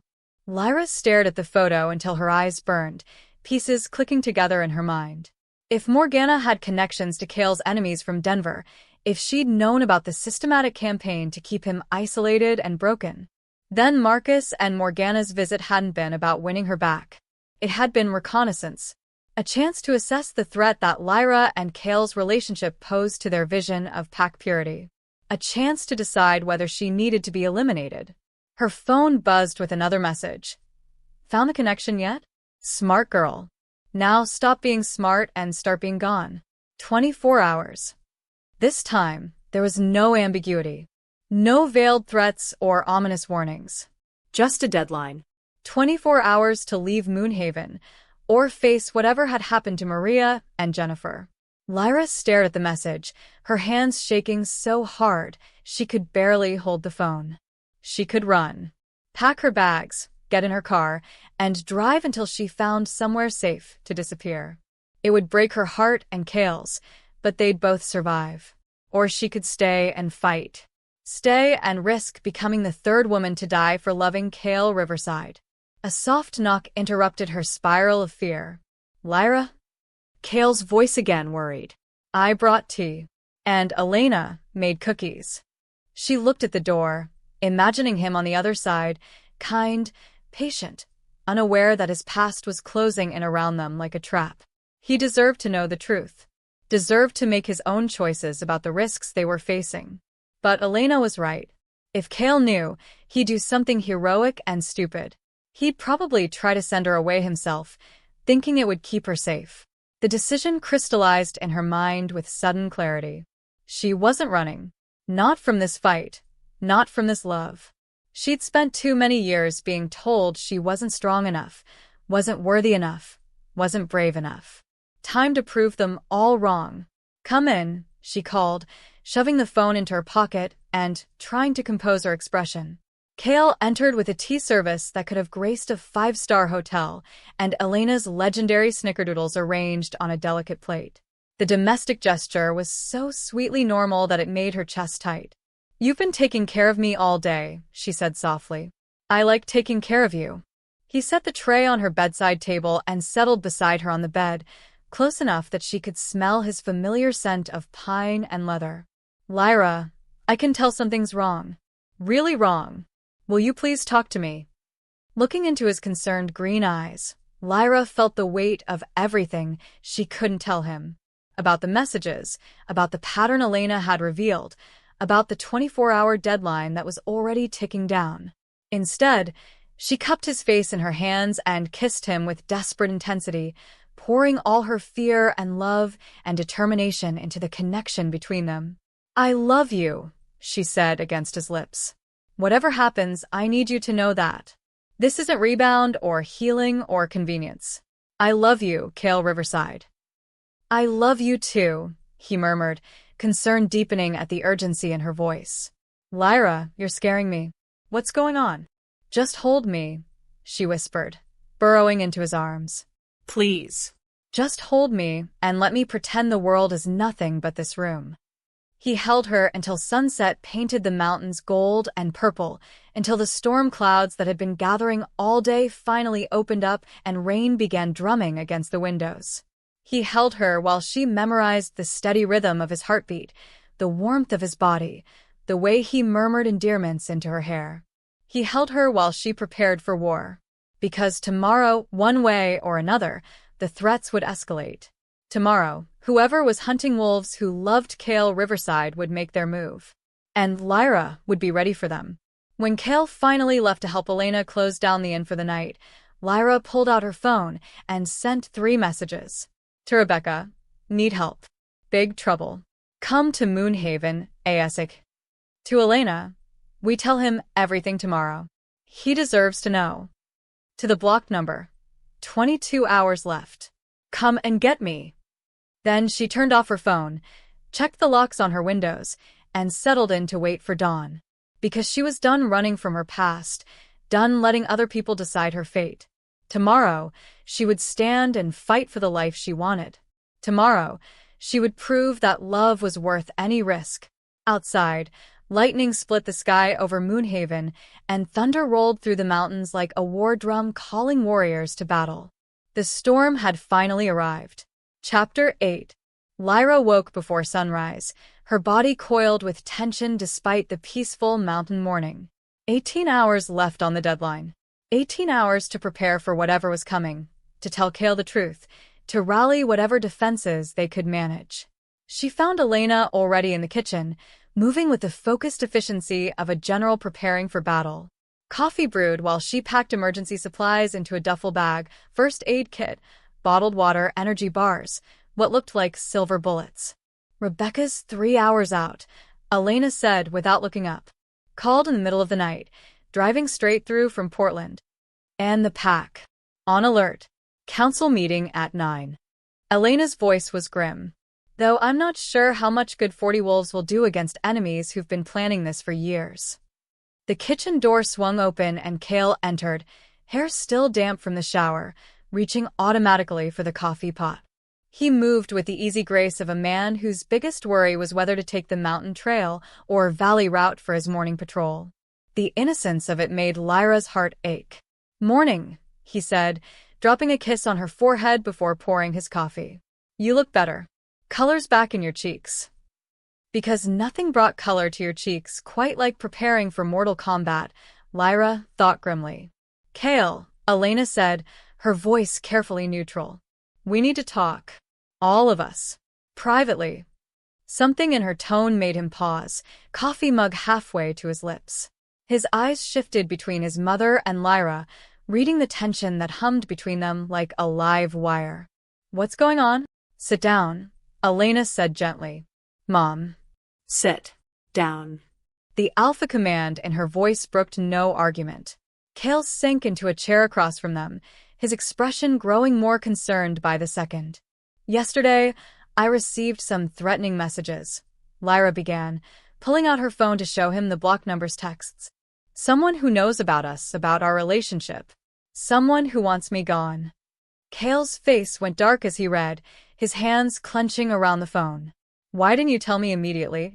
"Because I needed to understand what we were dealing with first." She took a shaky breath.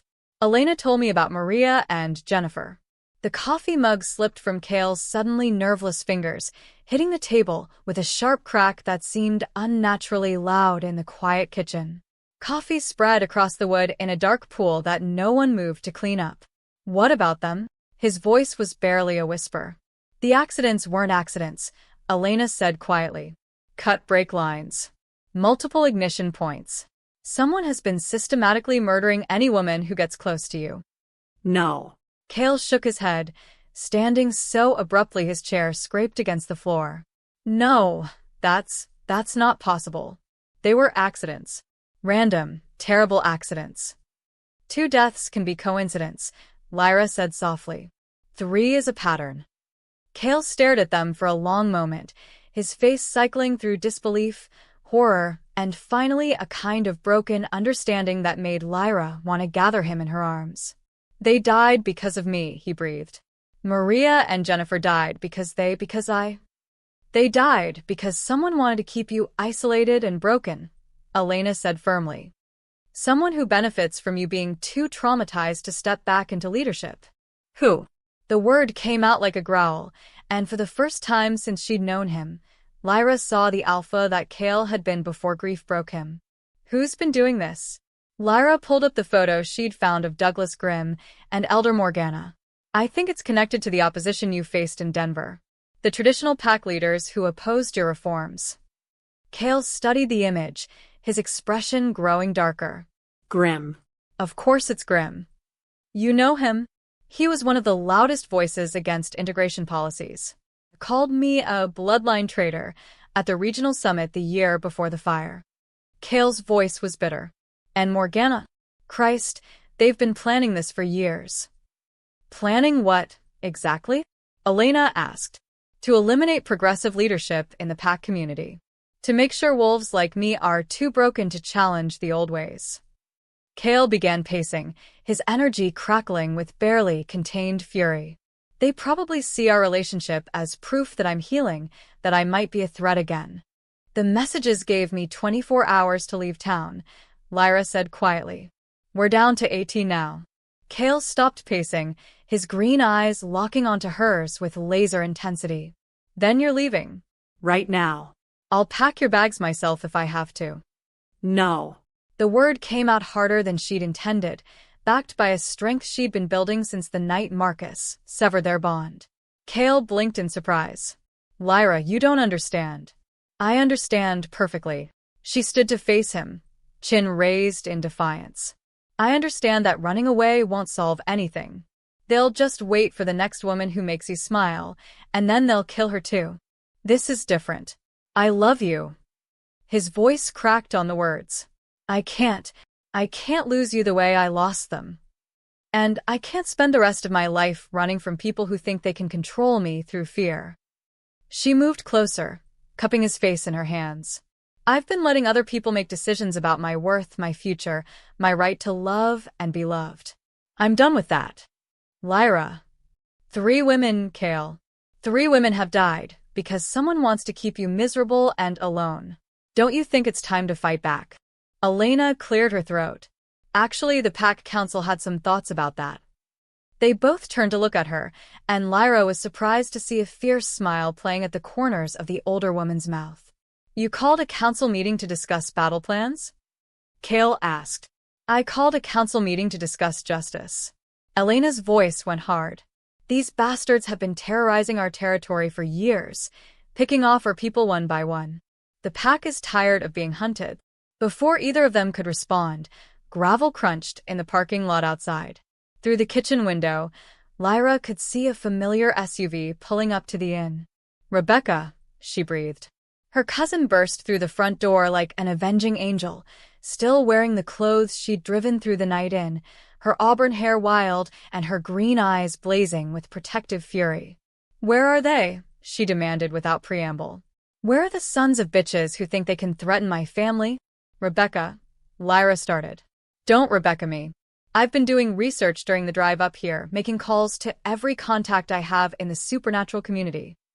She slammed a thick folder down on the kitchen table. Douglas Grimm has been busy.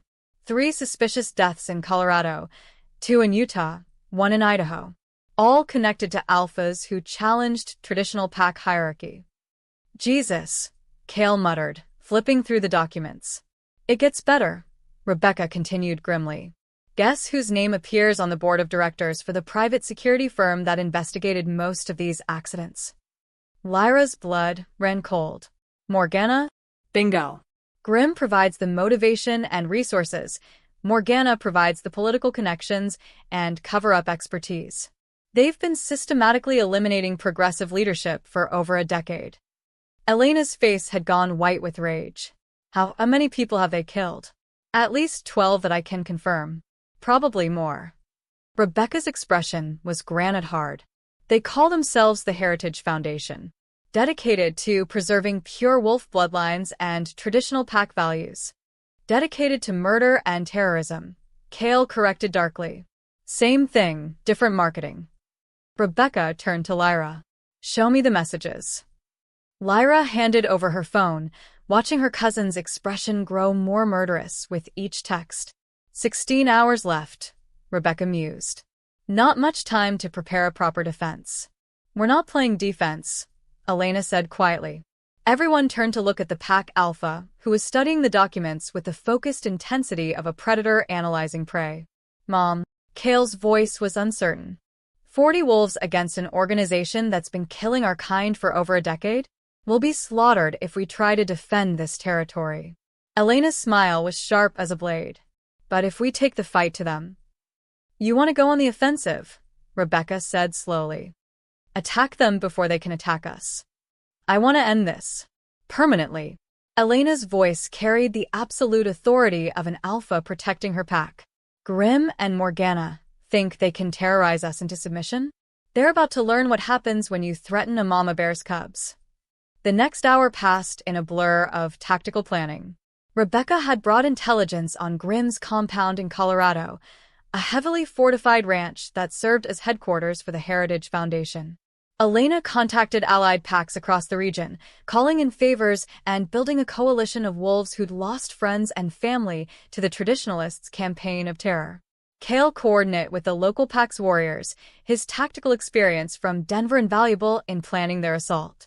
And Lyra found herself at the center of it all, the focal point around which the entire operation revolved. They're expecting you to run, Rebecca explained as they studied satellite photos of the compound. When you don't show up alone and terrified, it'll throw off their entire timeline. What if they decide to cut their losses and disappear? Lyra asked. They won't. Kael's voice was grimly certain. Grimm's too arrogant, too invested in his vision of pack purity. He'll see our resistance as proof that his mission is more important than ever. By noon, wolves had been arriving steadily. Rebecca's contacts from the Pacific Northwest Pack Alliance, Elena's allies from Colorado and Utah, even a few survivors from the Denver pack who'd scattered after the fire. The inn's parking lot looked like a supernatural convention. Lyra stood at her bedroom window, watching the controlled chaos below. Warriors checking weapons, healers preparing medical supplies, technical experts setting up communication equipment. All of it focused on protecting her, on ending the threat that had claimed so many lives. Having second thoughts? Kael asked from the doorway. She turned to find him leaning against the frame, dressed in tactical black and carrying enough weapons to outfit a small army. He looked like the alpha he'd been in Denver, confident, dangerous, ready for war. About the plan? No. She moved into his arms, letting his strength anchor her. About us? Never. I should have told you, he said quietly. About the pattern, about Maria and Jennifer. I should have seen what was happening. You were grieving. Healing. You can't blame yourself for not seeing a conspiracy that took Rebecca and her entire network to uncover. I blame myself for Sarah's death for 6 years. For Maria's and Jennifer's. His arms tightened around her. I can't lose you too, Lyra. I won't survive it. You're not going to lose me. She pulled back to look into his eyes, letting him see the absolute certainty in her expression. We're going to end this. Together. And then we're going to build the life we want without looking over our shoulders. Promise me. I promise. When they kissed, it tasted like promises and possibility, like a future that was worth fighting for. Time to go, Rebecca called from the hallway. Grimm's expecting his deadline to expire in 4 hours. We need to be in position before then. Lyra straightened her shoulders, checking the silver knife Elena had insisted she carry. Around her, the Moonhaven pack prepared for battle with the quiet efficiency of wolves who'd found something worth protecting. Ready? Kael asked. She thought about all the choices that had led her here, the rejection that had seemed like the end of her world, the healing she'd found in Moonhaven, the love that had grown from shared pain into something fierce and unbreakable. "Ready," she said. They moved out in convoy formation, 40 wolves and their allies heading toward a confrontation that would determine the future of progressive leadership in the pack community. Behind them, Moonhaven sat peaceful in the afternoon sun, a sanctuary worth defending. Ahead lay Douglas Grimm's compound and the final battle for the right to love without fear. Lyra rode with Kael and Elena in the lead vehicle, watching the mountains roll past and thinking about Maria and Jennifer, about Sarah and all the other victims of the Heritage Foundation's campaign of terror. Today, their deaths would be avenged. Today, the hunt would end. But as they crested the final ridge before the descent into Colorado, Lyra's phone buzzed with one last message from the block number. "Clever girl, but not clever enough. Welcome to the trap." The convoy ahead exploded in a ball of fire and smoke. Chapter 9. The world turned sideways in a symphony of screaming metal and shattering glass. Lyra felt Kael's body slam against hers as their SUV rolled, his arms wrapping around her protectively as they tumbled down the mountainside in a cascade of rocks and twisted steel. The sound was deafening, metal grinding against stone, windows exploding, the roar of flames from the vehicles ahead of them. When the rolling finally stopped, everything was eerily quiet except for the crackle of fire and the distant groans of injured wolves. "Lyra." Kael's voice was rough, strained. "Lyra, talk to me." She tested her limbs carefully, wincing at the sharp pain in her left shoulder, but finding everything functional. "I'm okay. You?" "Bruised but breathing." He helped her sit up, both of them taking stock of their overturned vehicle. The windshield was spiderwebbed with cracks, and she could smell gasoline leaking somewhere close by. "We need to move. Now." They crawled out through the shattered rear window, just as Elena's voice cut through the chaos from somewhere above them on the road. "Sound off. Everyone sound off." One by one, voices called back from the wreckage. They'd lost 3 vehicles in the initial explosion, but most of the wolves had survived thanks to supernatural reflexes and reinforced frames. Still, Lyra counted at least a dozen injured as they gathered in the rocky clearing beside the mountain road. Rebecca limped over, her left arm cradled against her chest and fury blazing in her green eyes. "Fucking IED buried in the roadway. They knew exactly where we'd be." "How?" Elena demanded, her silver hair wild and streaked with soot. "How did they know our route?" "Because we told them." The voice came from the tree line above them, cold and familiar. Marcus Blackthorne stepped into view, flanked by a dozen Heritage Foundation operatives in tactical gear. But it was the figure beside him that made Lyra's blood turn to ice. Elder Morgana, smiling like a wolf who'd finally cornered her prey. "Hello, child," Morgana said pleasantly. "Thank you for making this so much easier than it had to be." "Marcus." Lyra's voice came out steady despite the rage building in her chest. "I should have known." "Should have known what?"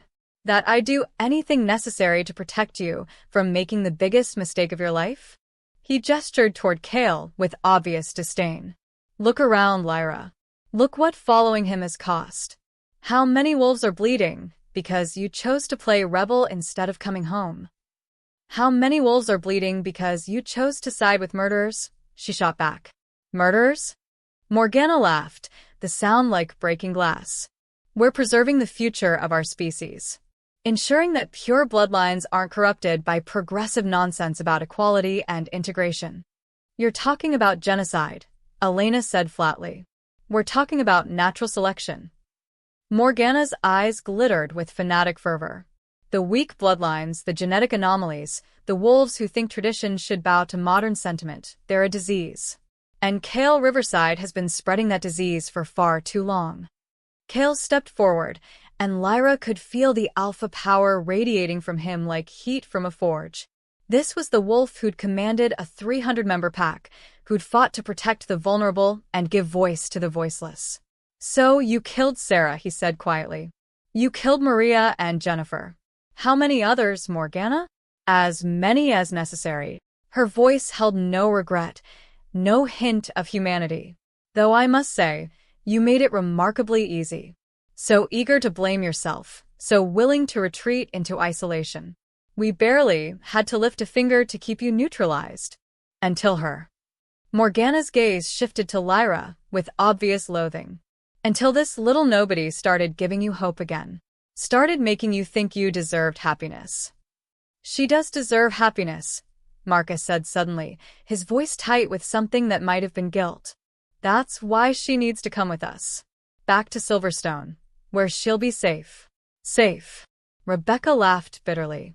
You mean controlled, isolated, turned into another trophy for the bloodline purists. I mean alive, Marcus snapped. Which is more than she'll be if she stays with him. Lyra stared at her former mate, seeing him clearly for perhaps the first time. The perfect alpha facade was cracking, revealing something desperate and almost frightened underneath. You actually think you're protecting me, she realized. You actually believe the lies you're telling yourself. I'm trying to save your life. The words came out raw, desperate. Do you have any idea what the Heritage Foundation is capable of? What they'll do to wolves who defy them? I'm starting to get a pretty good picture, Kael said grimly. More figures emerged from the forest, dozens of them, all carrying weapons and wearing the kind of tactical gear that suggested military training. Lyra counted at least 30, maybe 40 operatives surrounding their small group of battered wolves. They were outnumbered almost 2 to 1. Douglas Grimm sends his regards, Morgana said with mock politeness. He would have loved to be here personally, but he's rather busy preparing for the next phase of operations. What next phase? Elena demanded. The final purge, of course. Once we've eliminated Kael and his little resistance movement, we'll move on to the other territories that have been infected with progressive ideologies. Morgana's smile was cold as winter. Portland Pack Alliance, the California Coalition, the New England Collective, all of them will be cleansed. You're talking about thousands of wolves, Rebecca breathed. Thousands of genetic dead ends, Morgana corrected. The future belongs to the pure bloodlines, the traditional packs who understand the natural order. Lyra felt sick. This wasn't just about her and Kael anymore. This was about the systematic extermination of anyone who believed in equality, diversity, progress, everything she'd been learning to value about herself and her place in the world. You're insane, she said quietly. I'm a realist. Morgana raised her hand, and the operatives around them lifted their weapons. And I'm tired of this conversation. Marcus, collect your wayward mate. We have a schedule to keep. No. The word came from Marcus himself, surprising everyone including Morgana. The Alpha stepped between the operatives and Lyra, his broad shoulders rigid with tension. Marcus. Morgana's voice went dangerously soft. What did you say? I said no. He turned to face the elder who'd controlled his pack for decades, and for the first time since Lyra had known him, he looked like a man instead of a political puppet. I agreed to help you retrieve Lyra. I didn't agree to genocide. You agreed to whatever was necessary to preserve pack purity, Morgana snapped. Don't grow a conscience now, boy. Don't call me boy. Marcus's voice carried the full weight of Alpha command. I am the Alpha of Silverstone Pack, and I'm ordering you to stand down. Morgana's laugh was genuinely amused. Oh, Marcus. You sweet, naive child. Did you really think you were in charge? She gestured, and half the operatives swung their weapons toward Marcus instead of the Moonhaven wolves. The Heritage Foundation has been funding Silverstone operations for 15 years, she continued conversationally. Your pack's territory, your resources, your authority, all of it exists at our sufferance. You are a figurehead, nothing more. The color drained from Marcus's face as the implications hit him. My father was one of our founding members, yes. Did you think your bloodline's rise to prominence was mere coincidence? Morgana's eyes glittered with malicious satisfaction. The Blackthorns have been Heritage Foundation assets for generations. And now that you've outlived your usefulness. She nodded to the operatives, and Marcus went down in a hail of tranquilizer darts, his body hitting the rocky ground with a sound that made Lyra flinch despite everything. Well, Morgana said brightly. That's one loose end tied up. Now, where were we? Elena moved protectively in front of Lyra, her alpha power flaring. You want her, you go through me. And me, Rebecca added, moving to Elena's other side despite her injured arm. And me, Kael said quietly, but his voice carried across the clearing like thunder. One by one, the surviving Moonhaven wolves and their allies stepped forward, forming a protective circle around Lyra despite being outnumbered and outgunned. Injured warriors, exhausted healers, wolves who barely knew her name, all of them willing to die rather than let her be taken. How touching, Morgana observed. The mongrels want to die together. Very well. She raised her hand again, and Lyra felt time slow to a crawl. 40 weapons trained on her chosen family, her pack, the wolves who'd taught her what it meant to belong somewhere. This was how it ended. Not with the glorious battle they'd planned, but with an execution in a mountain clearing. Unless... Wait, Lyra called out, stepping forward despite Kael's attempt to pull her back. You want me alive, right? For some reason, this whole elaborate plan only works if I'm breathing. Morgana's smile faltered slightly. What's your point, child? My point is that these wolves don't matter to your grand scheme. I do. Lyra walked forward until she was almost within arm's reach of the elder. Let them go. All of them. Take me. Do whatever twisted thing you have planned, but let them live. No. Kael's voice was absolute, desperate. Lyra, no. It's okay, she said softly, not taking her eyes off Morgana. It's going to be okay. But even as she spoke, Lyra was counting. 40 operatives, yes, but they were focused on the wolves in the clearing. They hadn't noticed the shadows moving in the forest behind them, the scent markers that had been growing stronger for the past few minutes. Rebecca's reinforcements hadn't all been in the convoy. Some had been coming overland, following scent trails and wolf instinct instead of GPS coordinates. And they were about to arrive. How noble, Morgana was saying. The little Omega sacrificing herself for her betters. Almost poetic. Almost, Lyra agreed. Then she smiled. But not quite. The attack came from 3 directions at once. Wolves burst from the forest like avenging spirits. Douglas Grimm's own security team turned against their masters by evidence of the Heritage Foundation's crimes. Portland Pack warriors who'd lost family to suspicious accidents. Survivors from Denver who'd been waiting 6 years for the chance at justice. The clearing exploded into chaos. Lyra dove for cover as gunfire erupted around her, silver bullets whining through the air where she'd been standing moments before. Kael was beside her instantly, shielding her with his body as the 2 forces clashed in a symphony of snarls and screaming metal. Stay down, he ordered, but she was already moving. She spotted Marcus's still form 20 feet away, tranquilizer darts protruding from his chest, but his eyes open and aware. Trapped in a paralyzed body while the battle raged around him.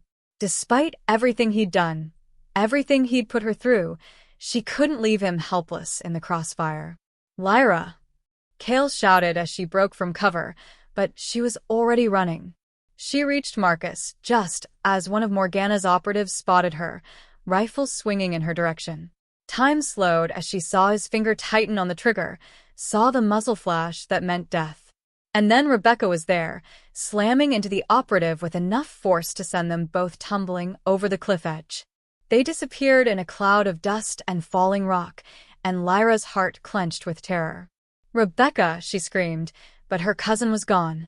The elder, Marcus rasped, the tranquilizers wearing off enough for speech. Stop. Morgana. She has detonator. Detonator? Lyra's blood turned to ice as she spotted Morgana at the far edge of the clearing, something small and electronic in her hands. Around the mountainside, Lyra could see what looked like additional charges planted at strategic points. She meant to bring down the entire mountain, to bury the evidence along with everyone who might testify against the Heritage Foundation. You have 30 seconds, Morgana called over the battle, her voice amplified by some kind of speaker system. 30 seconds to surrender, or I turn this mountain into a crater. The fighting slowed as both sides registered the threat. Wolves and operatives alike began backing away from the cliff edges, recognizing the madness in the elder's eyes. "Morgana," Elena called out, her alpha voice carrying across the chaos. "You'll kill your own people too." "Acceptable losses," the elder replied coldly. "The Heritage Foundation has backup plans for our backup plans. But this infection, this idea that wolves like you deserve to exist, dies here." 20 seconds. Lyra looked around the clearing at the faces of wolves who'd become her family. Elena, bloodied but unbowed. Kael, desperate and fierce and ready to die fighting. The Portland Warriors, the Denver survivors, all the wolves who'd risked everything for the chance at justice. They couldn't surrender. Even if Morgana kept her word about sparing them, which she wouldn't, the Heritage Foundation would just continue their campaign of terror. More progressive alphas would die. More wolves would learn to live in fear. But they couldn't win this fight, either. Not in 15 seconds. Unless someone could reach Morgana before she triggered the charges. Lyra closed her eyes, thinking of that night in the sacred grove when Marcus had severed their bond. How broken she'd felt, how certain that her life was over. She'd been wrong. Her life hadn't ended that night. It had begun. "I love you," she called to Kael, her voice carrying clearly across the clearing. "Lyra, don't." But she was already running, her wolf speed carrying her across the rocky ground faster than human eyes could follow. 10 seconds became 8 became 5 as she closed the distance to Morgana. The elder saw her coming and smiled, thumb moving toward the detonator's trigger. 3 seconds. 2. Lyra leaped. They went down together in a tangle of limbs and fury, the detonator flying from Morgana's hand to skitter across the rocks. Lyra grabbed for it, her fingers closing around the device just as Morgana's claws raked across her ribs. Pain flared white-hot, but she held on. "Give it to me, you little bitch." Morgana snarled, her human facade completely gone. "You don't understand what you're destroying." "I understand perfectly," Lyra gasped, rolling away from another swipe of those deadly claws. "I'm destroying your future, and choosing mine." She raised the detonator above her head and smashed it against the rocks. The device shattered into a dozen pieces, circuits sparking and dying in the mountain air. Morgana's scream of rage was cut short as Kael reached them, his powerful hands closing around the elder's throat. For a moment, Lyra thought he might actually kill her, and part of her hoped he would. But he was better than that. Better than the monsters who'd been hunting them. "Elena," he called instead. "We need restraints. And a very secure prison." The aftermath passed in a blur of medical attention, cleanup, and coordination with law enforcement agencies that specialized in supernatural crimes. Rebecca had survived her fall, though with a broken leg and a concussion that had her cursing creatively in 3 languages. Marcus was alive but facing serious charges for his role in the Heritage Foundation's operations. And Morgana would spend the rest of her very long life in a facility designed specifically for wolves who'd committed crimes against their own kind.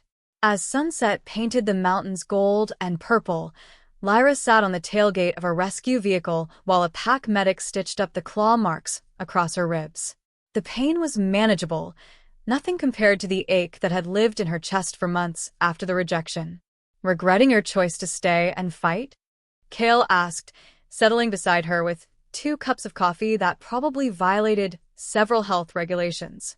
She considered the question seriously, looking out over the clearing where crime scene technicians were documenting evidence that would finally bring justice for Maria and Jennifer and all the other victims. "No," she said finally. "No regrets. Even though it almost got you killed? Especially because it almost got me killed."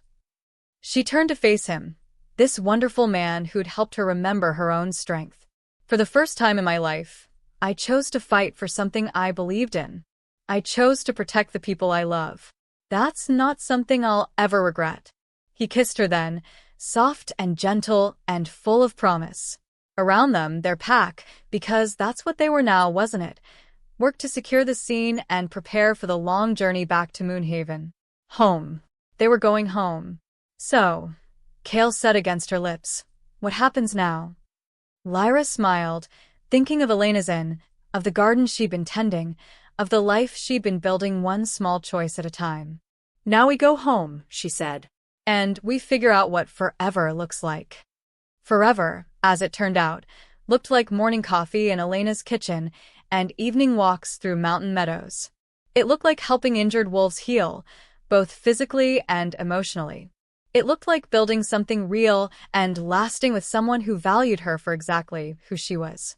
But that, beautiful souls, is a story for another day. Chapter 10. 3 weeks after the battle in the mountains, Lyra woke to sunlight streaming through windows that belonged to her. Not the inn's guest room where she'd been staying, but the little cottage at the edge of Moonhaven that Elena had helped her lease. 2 bedrooms, a kitchen that smelled like coffee and possibility, and a garden where she could grow the herbs needed for her new healing practice. Home. Her first real home since leaving Silverstone. She stretched lazily, noting that the other side of the bed was already empty. Kael was an early riser, probably already out on his morning patrol of the territory. They'd been taking things slow, careful not to rush into anything while she processed the trauma of the battle, and he dealt with the media attention surrounding the Heritage Foundation's exposure. But slow didn't mean distant. It meant building something solid, piece by piece, choice by choice. Coffee's ready. Kael's voice drifted from the kitchen, warm with affection. And Elena sent over enough breakfast to feed a small army. Lyra pulled on his discarded flannel shirt from the night before. They might be taking physical intimacy slowly, but sleeping in each other's arms had become as natural as breathing, and padded barefoot to the kitchen. She found him standing at the stove, dark hair still damp from his run, wearing jeans and nothing else while he flipped what looked like the world's most perfect pancakes.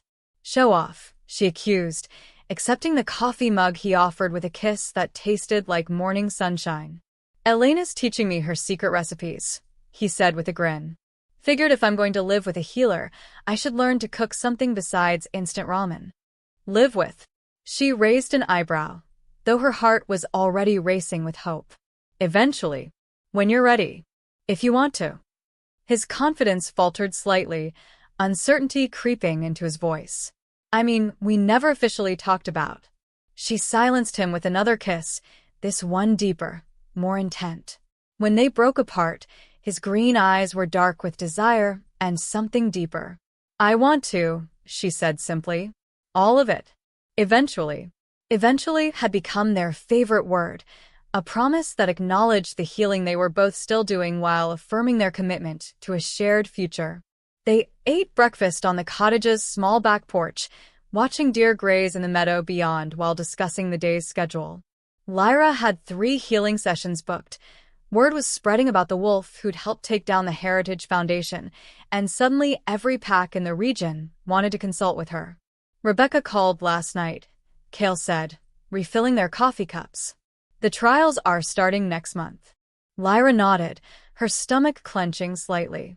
She'd be testifying against Morgana and the other Heritage Foundation leaders, reliving that night in the mountains for a courtroom full of supernatural law enforcement officials. "Are you ready for that?" "I think so." She looked out at the peaceful meadow, thinking about all the wolves who'd died for the crime of believing in equality. "I want their families to see justice done, even if it's difficult. We'll be there with you. All of us."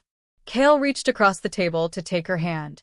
"Elena's already blocked out the dates, and Rebecca's coordinating security. You won't have to face them alone."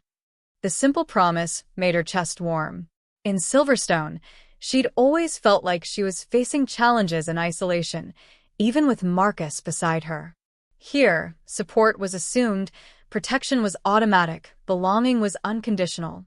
"Thank you," she said softly. "Thank you for being brave enough to testify. For being brave enough to fight in the first place." His thumb traced over her knuckles. "Do you know what would have happened if you'd run that night? If you'd gotten in your car and kept driving?" "We'd probably all be dead," she said quietly. "Probably.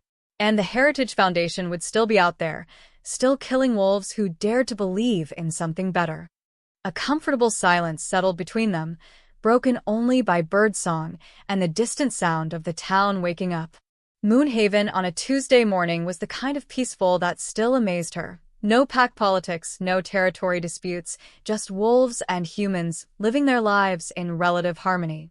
"I have something for you," Kael said suddenly, standing to disappear back into the cottage. He returned with a small wrapped package, his expression somewhere between nervous and excited. "It's not a ring," he said quickly as she stared at the box. "I mean, it is jewelry, but it's not. I'm not proposing. Yet. I just—" Lyra unwrapped the package with hands that trembled slightly, revealing a delicate silver necklace with a pendant that made her breath catch. A wolf howling at a crescent moon, carved from some kind of dark stone that seemed to hold starlight within its depths.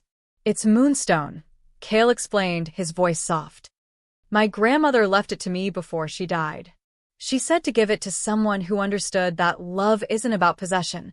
It's about choosing each other, every day, despite fear and uncertainty and all the forces that try to pull you apart." Tears pricked at Lyra's eyes as she lifted the necklace, feeling the weight of family history and intention in the delicate silver. "She sounds like she was a wise woman. She would have loved you." Kael moved behind her to fasten the clasp, his fingers gentle against the nape of her neck. "She would have loved your strength, your refusal to let anyone else define your worth." The pendant settled against her chest, warm as a promise. In the morning sunlight, the moonstone seemed to pulse with its own internal light.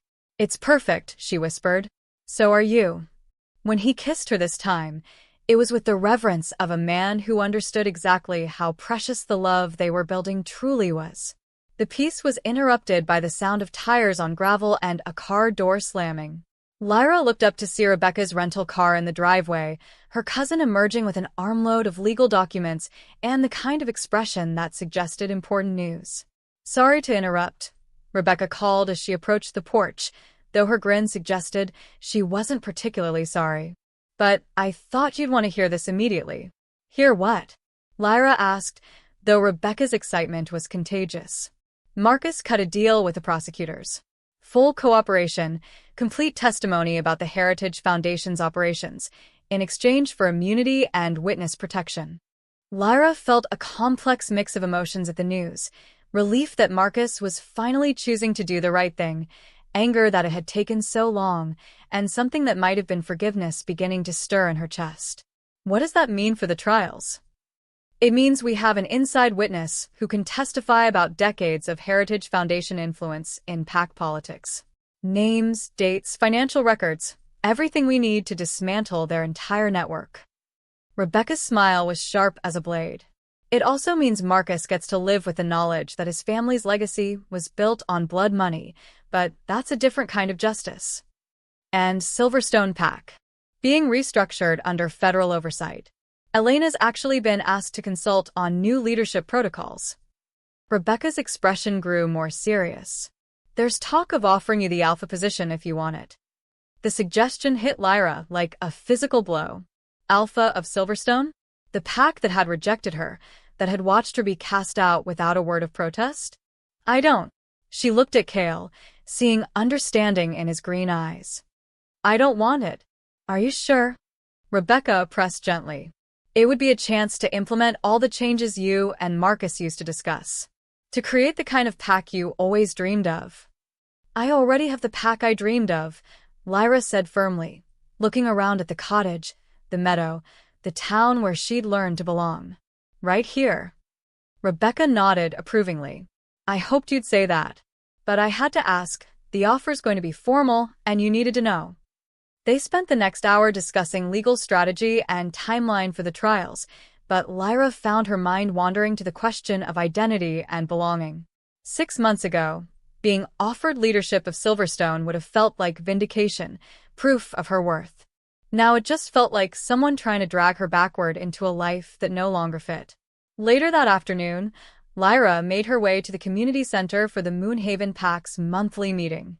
As the newest official member, she was still learning the rhythms of PAC democracy, so different from the hierarchical structure she'd known in Silverstone. Elena ran the meetings with easy authority, but every major decision was discussed, debated, and voted on by the full adult membership. Lyra's voice carried the same weight as wolves who'd been born here, who'd helped build the community from nothing. "New business," Elena announced as they reached the end of the agenda. Dr. Sarah Hendricks from the University of Colorado wants to establish a research station here, studying sustainable coexistence between human and supernatural communities. Murmurs of interest rippled through the room. The research would bring resources to the community while advancing understanding that could help other mixed populations. The research station would employ local residents as guides and liaisons, Elena continued. And Dr. Hendricks specifically requested that our newest pack member, she smiled at Lyra, serve as primary consultant on healing practices and trauma recovery. More murmurs, these ones of approval. Lyra felt heat rise in her cheeks as neighbors she was still getting to know nodded and smiled in her direction. All in favor? Every hand in the room went up. After the meeting, as wolves dispersed to their evening routines, Lyra lingered in the community center's main room. The walls were covered with photos spanning decades, pack barbecues, territory cleanups, children's birthday parties, holiday celebrations. Normal life lived in community. Overwhelming. Kael asked, appearing at her elbow, with 2 cups of the herbal tea Elena insisted was good for pack bonding. Wonderful, she corrected. Overwhelming in the best possible way. Having second thoughts about Silverstone's offer? She turned to look at him, this patient, kind alpha who'd helped her remember her own worth. Not for a second. This is home, Kael. You're home. Good, he said softly. Because I have a confession to make. Oh. I may have already told Dr. Hendricks that you were interested in the consulting position. Lyra laughed, the sound echoing in the empty community center. Presumptuous of you. Confident in your awesomeness, he corrected. There's a difference. Is there? Absolutely. Presumptuous would be assuming you'd say yes if I asked you to move in with me officially. Confident in your awesomeness is knowing that whatever you decide, it'll be the right choice for both of us. The casual way he'd slipped the moving-in question into their banter made her heart skip. This was how Kael did important things, with gentle honesty rather than grand gestures, making space for her to choose without pressure. When, she asked simply. Whenever you're ready. My place, your place, somewhere new. I don't care about the location. I just want to wake up every morning knowing you're the first person I'll see. Your place has better water pressure, she said seriously. And that kitchen island is perfect for cooking. His grin was boyish and devastating. Cooking. Right. Among other things. The kiss that followed was deeper than their usual careful affection, heated with promise and the kind of desire that had been building between them for weeks. When they broke apart, both were breathing hard. So, Kael said roughly, was that a yes to moving in together? That was a yes to everything, Lyra said against his lips. Eventually. Eventually's looking pretty good from here.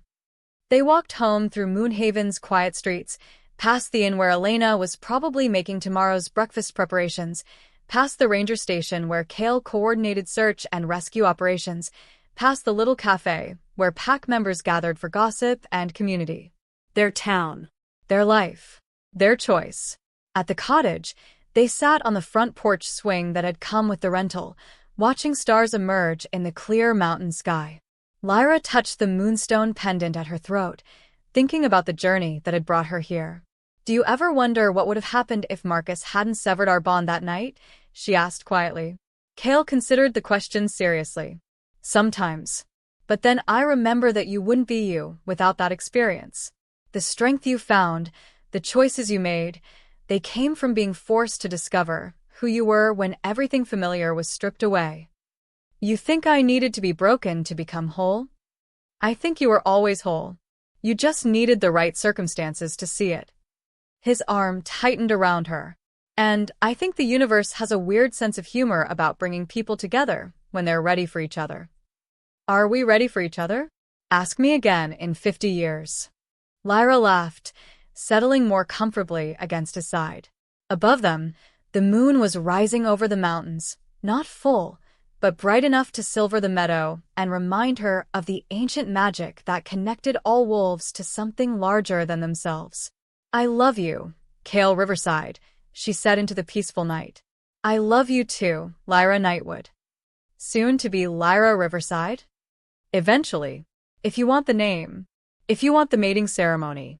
If you want any of the traditional trappings. His voice was soft, certain. But I'd love you just as much if you kept your name, and we just lived together as partners. It's not about the ceremony, Lyra.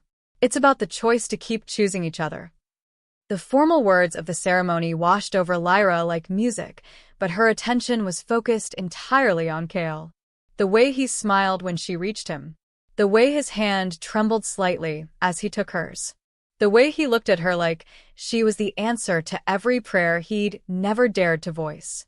Kael Riverside, Elder McKenna intoned. Do you take this woman as your mate, to stand beside her in strength and comfort her in weakness, to honor her choices and protect her dreams, for as long as the moon rises and the pack endures? I do, Kael said, his voice rough with emotion. But if I may add my own words? The elder nodded approvingly. Personal vows were becoming more common in progressive packs, and Moonhaven had always valued individual expression. Kael turned to face Lyra fully, taking both her hands in his. Lyra Nightwood, he said, his voice carrying across the silent grove. 6 months ago, you walked into my mother's and looking like a lost soul, and you changed my entire world. You taught me that healing isn't about forgetting the past, it's about choosing to build something better from the pieces. You taught me that love isn't about possession or control, but about seeing someone clearly and choosing to stand with them anyway. You taught me that strength comes in many forms, and the strongest thing anyone can do is refuse to let others define their worth. Tears were streaming down Lyra's face now, Rebecca's makeup warnings forgotten. Around them, she could hear soft sniffles from the pack members, could feel the collective joy and approval radiating from their chosen family. I promise to love you exactly as you are, while supporting who you're becoming. I promise to fight beside you when enemies come, and to hold you when the fight is over. I promise to choose you, every day, for all the days we have. When it was her turn, Lyra looked out at the faces surrounding them, Elena beaming with maternal pride, Rebecca crying openly despite her own warnings, pack members who'd welcomed her without question or condition. The acceptance she'd found here had taught her how to accept herself. Kael Riverside, she began, her voice steady despite the tears. When I came to Moonhaven, I thought I was running away.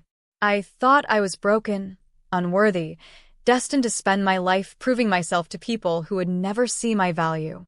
You taught me that I wasn't running away. I was running toward something.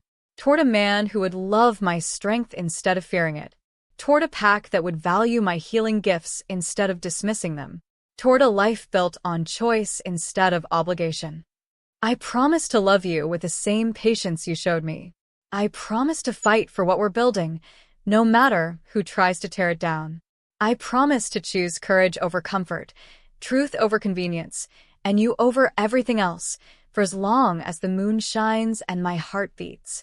The formal exchange of vows blended into ancient pack traditions, the sharing of wine made from moonberries, the exchange of rings carved from silver blessed by 5 generations of pack alphas, the ritual marking that would bind their scents together for life. By the power of the full moon, Elder McKenna declared, raising her staff toward the silver light overhead, by the witness of the pack, by the choice of free hearts, I declare you mated in the eyes of wolves and the goddess who watches over us all. The pack's howl rose in a chorus that seemed to shake the very trees, voices joining in harmony that spoke of acceptance, joy, and the ancient magic that bound all wolves together. And when Kael kissed her, his mate, his choice, his equal, Lyra felt something click into place in her chest. Not the desperate, grasping bond she'd known with Marcus, but something steady and warm and absolutely unbreakable. Home. This was home. The formal ceremony gave way to celebration that lasted until dawn. Tables groaned under the weight of Elena's cooking and contributions from every pack family. Music ranged from traditional wolf songs to modern dance tracks that had the younger pack members teaching the elders questionable moves. Lyra found herself swept from conversation to conversation, dance to dance, blessing to blessing. Pack members shared stories about their own mating ceremonies, offered advice about married life, presented gifts that ranged from practical to ridiculous. But through it all, Kael stayed close, A warm presence at her side, a hand at the small of her back, a whispered joke when the attention got overwhelming. "Escape," he murmured in her ear during a lull between conversations. "Please," she laughed. "I love them all, but if one more person tells me about their cousin's labor story, I might shift and run for the hills." They slipped away from the party, walking hand in hand through the moonlit forest toward their house. No longer his place or her place, but theirs. The music and laughter followed them, growing softer with distance but never quite disappearing. "Any regrets?" Kael asked as they reached their front porch. Lyra considered the question seriously, looking back toward the grove where their pack was still celebrating, then up at her husband's beloved face, silver-touched by moonlight. "Not a single one," she said honestly. "You? Only that it took so long for you to find your way here." Inside their house, decorated with flowers from well-meaning pack members and smelling like home and happiness, they moved with the careful tenderness of people who understood exactly how precious what they'd built together truly was. "Mrs. Riverside," Kael murmured against her hair as they swayed together in their living room. No music, but the sound of their hearts beating in sync. "I like the sound of that," she admitted, "though I'm keeping Nightwood professionally." "Dr. Lyra Nightwood Riverside has a nice ring to it." "It has a perfect ring to it," he agreed. "Because it's yours. All of it. The name, the life, the choices. All yours." When they made love that night, it was with the reverence of souls who'd found their perfect match, the passion of hearts that had chosen each other despite every obstacle, the joy of two people who'd learned that the best love stories weren't about being saved. They were about saving each other. Lyra woke to sunlight streaming through windows that belonged to her, in a bed she shared with the man she'd chosen, wearing a wedding ring that symbolized partnership instead of possession. From the kitchen came the sound of coffee brewing and what might have been Elena's voice offering unsolicited advice about newlywed life.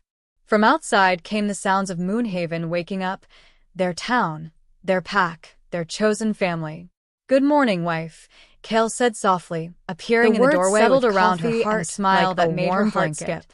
This "Good was morning, what husband," love looked like when she it was replied, real. the Not words possession still or feeling new expectation, and wonderful but on her daily tongue. choice and 6 mutual months respect. ago, she'd been Eventually, brokenhearted she agreed. and convinced All her of it. life was over. The name, Now she the was ceremony, Dr. Lyra the Nightwood ridiculous Riverside, number of children pack healer, Elena keeps hinting Heritage about. Foundation survivor, Children, beloved Kael's daughter, voice and went cherished rough with mate. emotion. The transformation Eventually, still when amazed we're her ready, sometimes. When the but world as she feels curled safe into enough Kael's to bring arms new with lives coffee into warming it. her hands and She turned in his warming arms their to bedroom. face him. Lyra Is that knew with something you want? absolute certainty With that you? this was just Everything. the beginning of their story. I want everything The with best you. parts were still They to come. stayed on the porch until the moon set, and the mountain air grew too cold for human comfort, talking about dreams and plans and all the small details that would make up their shared life.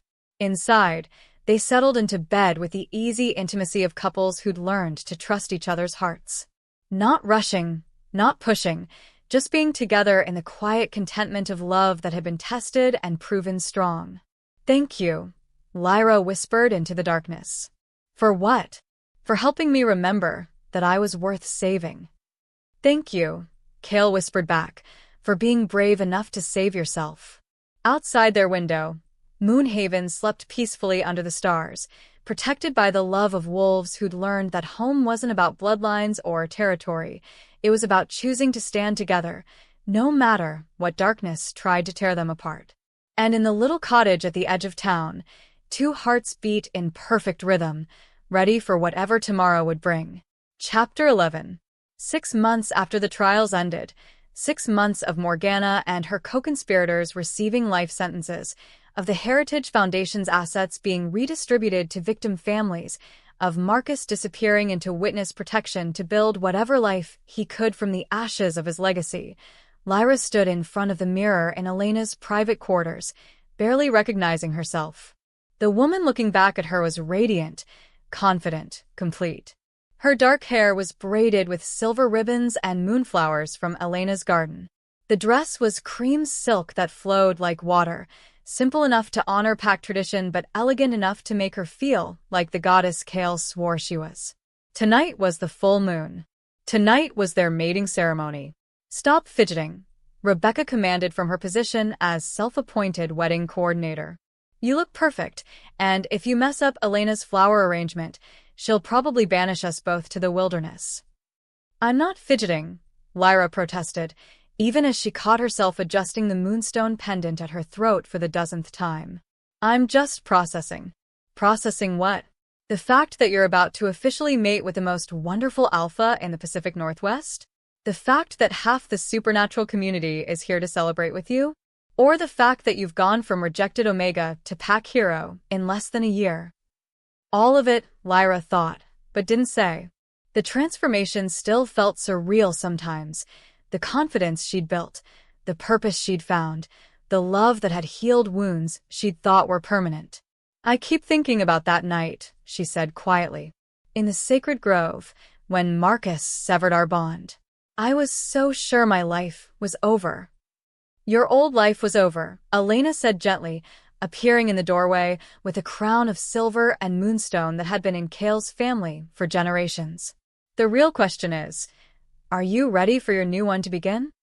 Lyra looked at the crown, the symbol of a mate bond freely chosen, honored by the pack, blessed by the moon goddess herself. 6 months ago, the thought of another mating ceremony would have sent her into panic. Now it felt like coming home. "More than ready," she said firmly. Elena placed the crown gently on Lyra's head, the moonstone catching the light like captured starlight. "My grandmother wore this when she mated my grandfather. My mother wore it, and I wore it. Now it belongs to you, not because you're marrying my son, but because you've earned your place in this family through your own strength and choices." Tears pricked at Lyra's eyes. Family, not by blood, but by choice and love and shared protection. The kind of belonging she'd spent her whole life searching for. "Elena." "No crying," Rebecca warned. "I didn't spend an hour on your makeup to have you ruin it before the ceremony." "Then stop saying things that make me cry," Lyra laughed, blinking back the happy tears. Outside, the sound of wolves howling drifted through the evening air, the pack calling their alpha and his mate to the sacred circle. The sound sent shivers down Lyra's spine, not of fear but of anticipation. Her pack, her alpha, her choice. "Time to go," Elena said with a smile. "Your future is waiting." The path from the inn to the sacred grove had been lined with torches and wolf-safe candles, creating a river of light through the forest. Pack members lined the route, their faces warm with joy and approval. Children threw flower petals while adults offered blessing words in the old language. This was what Marcus's rejection had cost her. Not just him, but this kind of celebration, this community joy in her happiness. Silverstone's ceremony would have been political theater. This was pure love. The grove itself had been transformed. The ancient stone circle where werewolves had been mated for centuries was decorated with silver ribbons and late-summer wildflowers. Torches cast dancing shadows on the trees, and the full moon hung overhead like a blessing made visible. And there, standing in the center of it all, was Kael.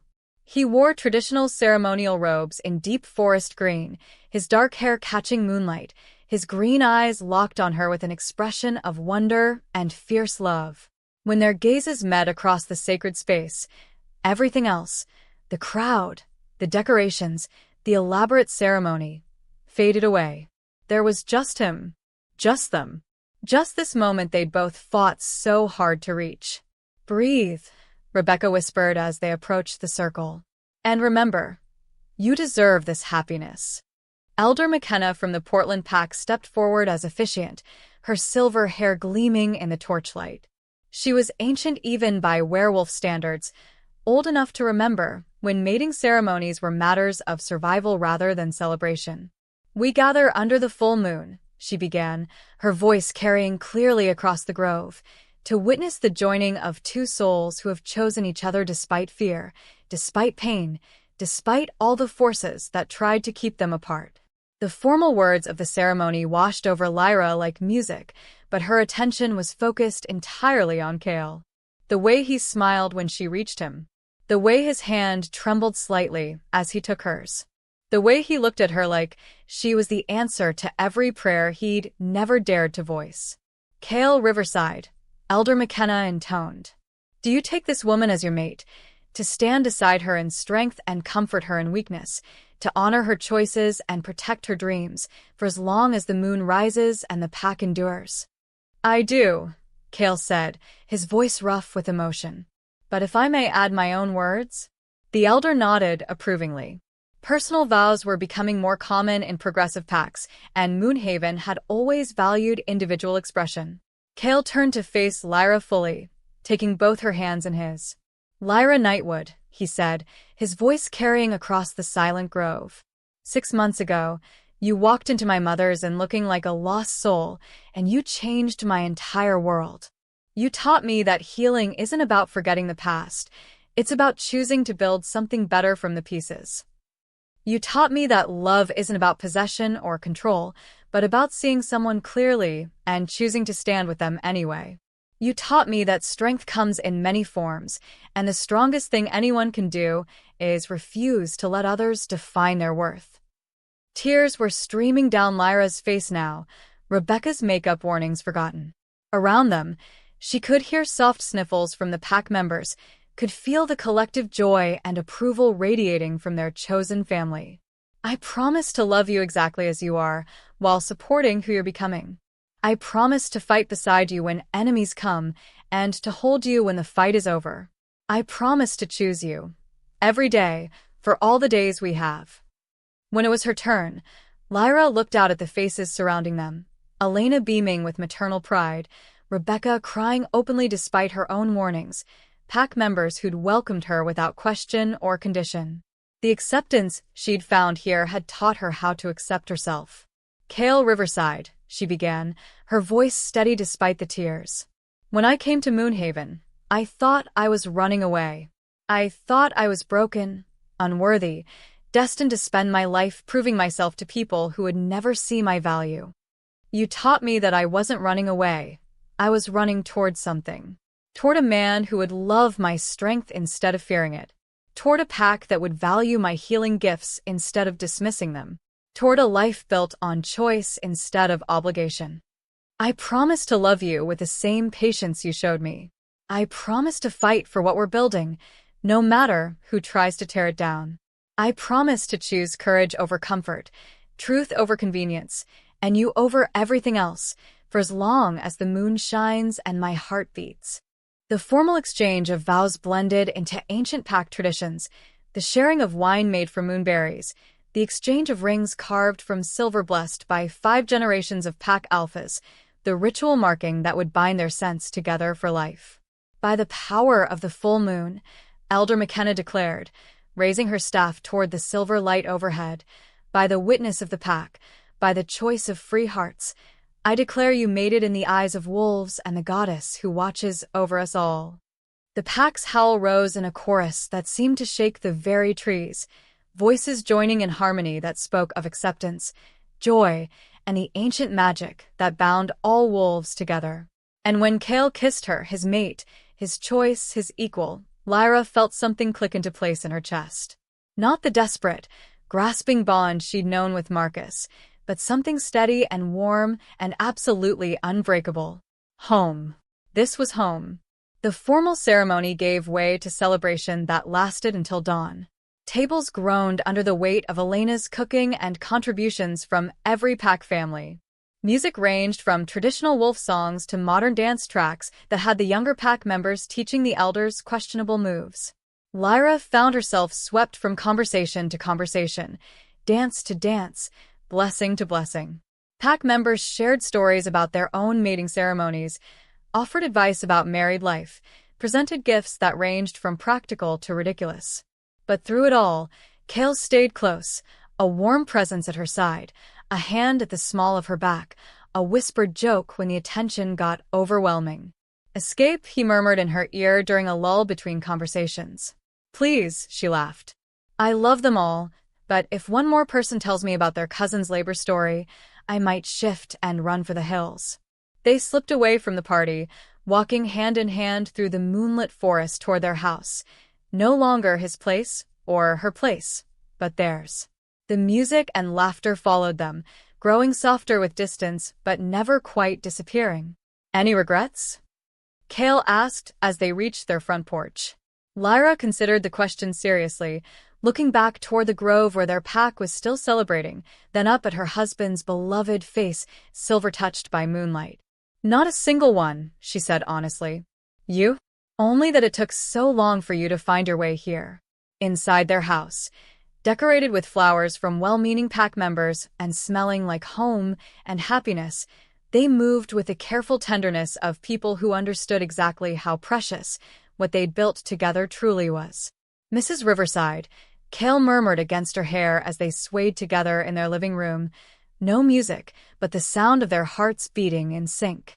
"I like the sound of that," she admitted, "though I'm keeping Nightwood professionally." Dr. Lyra Nightwood Riverside has a nice ring to it. "It has a perfect ring to it," he agreed. "Because it's yours. All of it. The name, the life, the choices. All yours." When they made love that night, it was with the reverence of souls who'd found their perfect match, the passion of hearts that had chosen each other despite every obstacle, the joy of two people who'd learned that the best love stories weren't about being saved. They were about saving each other. Lyra woke to sunlight streaming through windows that belonged to her, in a bed she shared with the man she'd chosen, wearing a wedding ring that symbolized partnership instead of possession. From the kitchen came the sound of coffee brewing and what might have been Elena's voice offering unsolicited advice about newlywed life. From outside came the sounds of Moonhaven waking up, their town, their pack, their chosen family. "Good morning, wife," Kael said softly, appearing in the doorway with coffee and a smile that made her heart skip. "Good morning, husband," she replied, the words still feeling new and wonderful on her tongue. 6 months ago, she'd been broken-hearted and convinced her life was over.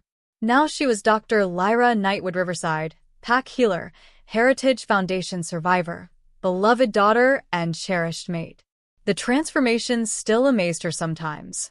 But as she curled into Kael's arms with coffee warming her hands and sunlight warming their bedroom, Lyra knew with absolute certainty that this was just the beginning of their story. The best parts were still to come. Chapter 12. 1 year later, Lyra balanced 3-month-old Luna Sarah Riverside on her hip while trying to unlock the door to the new Moonhaven Healing Center with her free hand. The baby gurgled contentedly, tiny fingers wrapped around the moonstone pendant that had become her favorite toy. "Let me help," Kael said, appearing beside them with coffee for 2 and a bottle for Luna.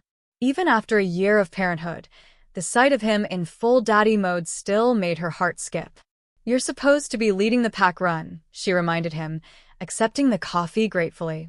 "Delegated to Rebecca. She's visiting for the week and complained she wasn't getting enough exercise." His grin was boyish as he took Luna, who immediately settled against his chest with a contented sigh. "Besides, I wanted to see you off on your first day at the new center." The Moonhaven Healing Center had been Lyra's dream project, a place where wolves from traditional packs could come for therapy, trauma recovery, and integration support. After the Heritage Foundation trials, demand for her services had exploded across the region. Wolves who'd been told they were weak, defective, or unworthy were finally finding their voices.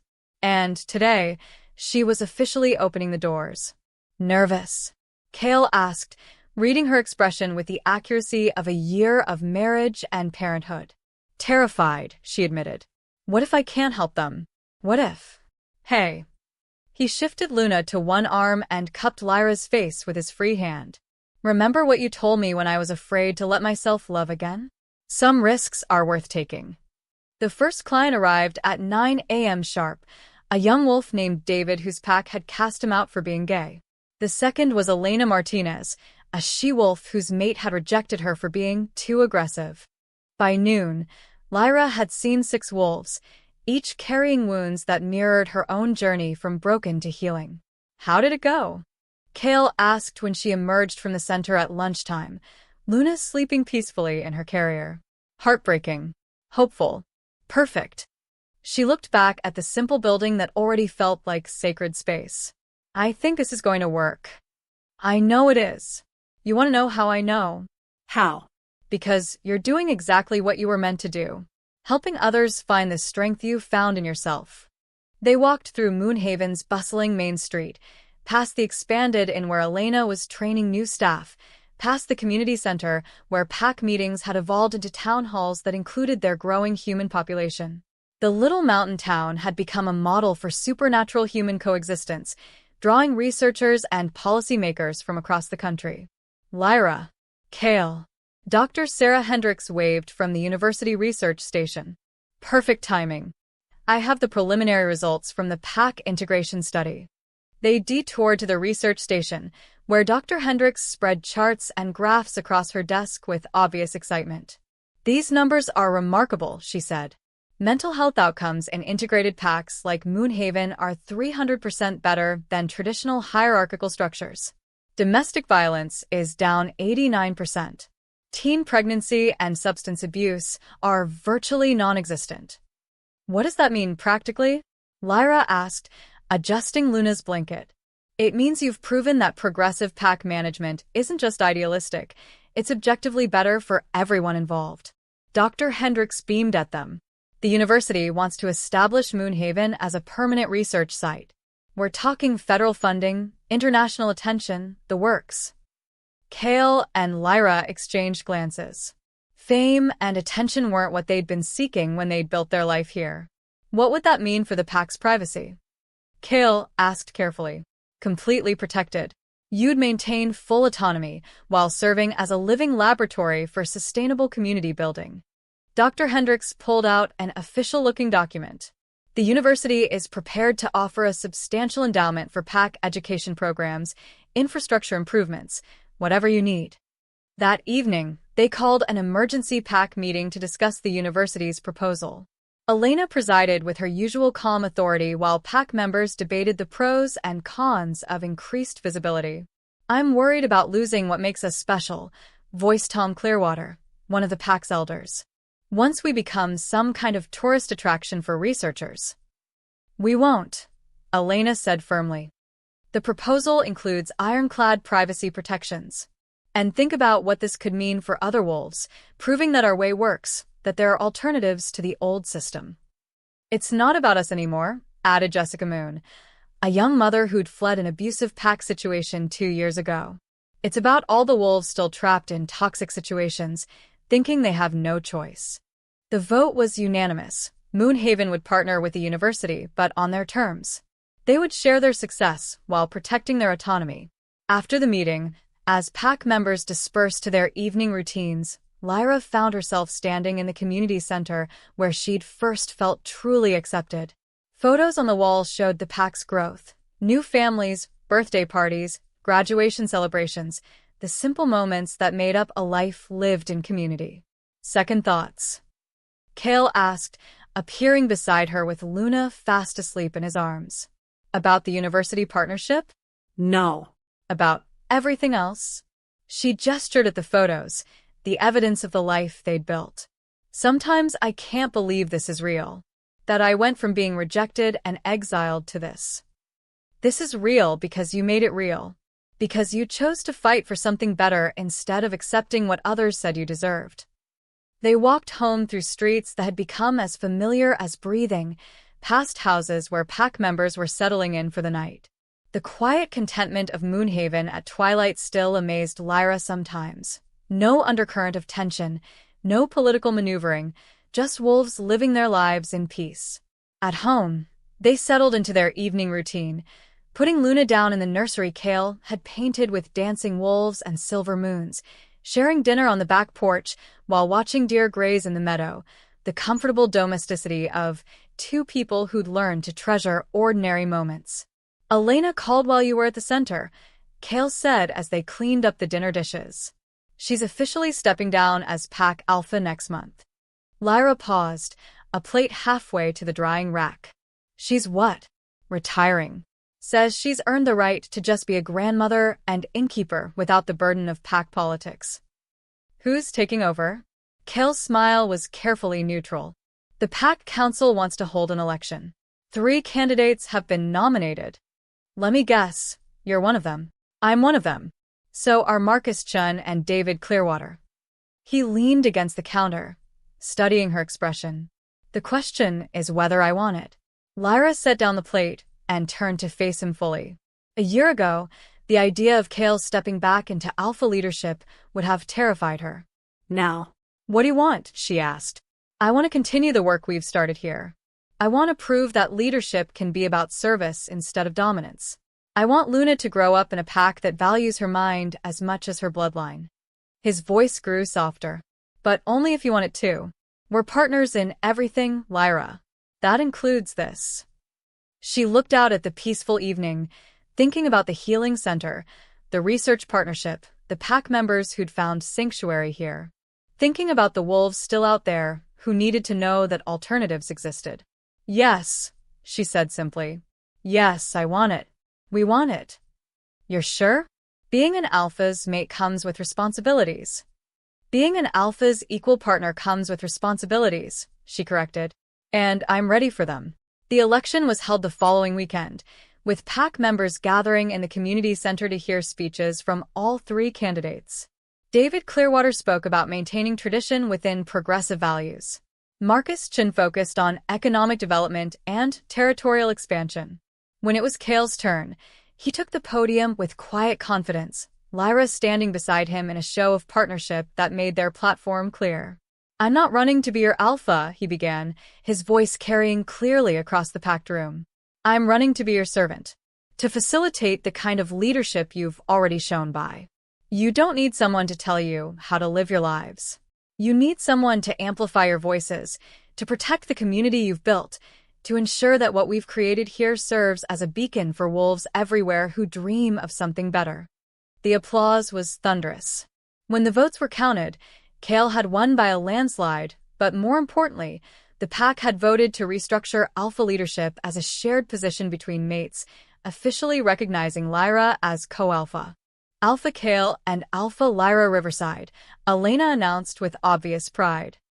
"May your leadership bring continued prosperity and peace to our pack." That night, after the celebration feast and the congratulations and the excited planning for the future, Lyra stood in Luna's nursery watching her daughter sleep. The baby had inherited Kael's dark hair and Lyra's stubborn chin, but her eyes were completely her own, bright green with flecks of gold that seemed to hold starlight. "What kind of world are we building for you, little one?" she whispered. "The kind where she'll never have to choose between being strong and being loved," Kael said softly from the doorway. "The kind where her worth isn't determined by her bloodline or her ability to submit to someone else's vision of who she should be." Lyra leaned back against his chest, both of them watching their daughter sleep in the moonlight streaming through the nursery windows. "Do you think she'll understand someday? How we got here, what it cost, why it matters?" "I think she'll grow up taking equality for granted, the way children should. And when she's old enough to learn our story, she'll understand that the best love stories aren't about being rescued. They're about rescuing yourself and finding someone brave enough to stand beside you while you do it."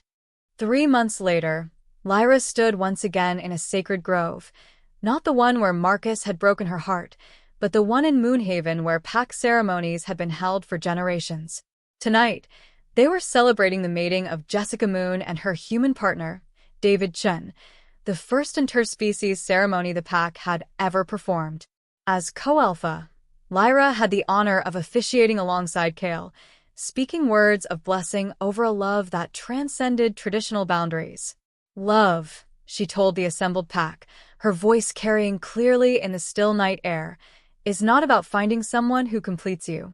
It's about finding someone who inspires you to complete yourself." After the ceremony, as the pack celebrated with music and dancing and Elena's legendary wedding cake, Lyra found herself thinking about the journey that had brought her here. From rejection to redemption, from exile to leadership, from broken-hearted to whole. "Regrets?" Kael asked, reading her contemplative mood with the accuracy of deep partnership. "Not a single one," she said, the words echoing her response from their own wedding night. "Well, maybe one." "What's that?" "I wish I could go back and tell that broken woman crying in her car outside Silverstone territory that everything she thought was ending was actually beginning. That the worst night of her life was going to lead to the best life she could imagine." "What would you tell her?" Lyra considered the question seriously, looking around at the pack that had become her family, the community that had accepted her leadership, the husband who'd helped her remember her own worth. I'd tell her that being rejected doesn't mean you're not worthy of love. It means you weren't meant for that particular love.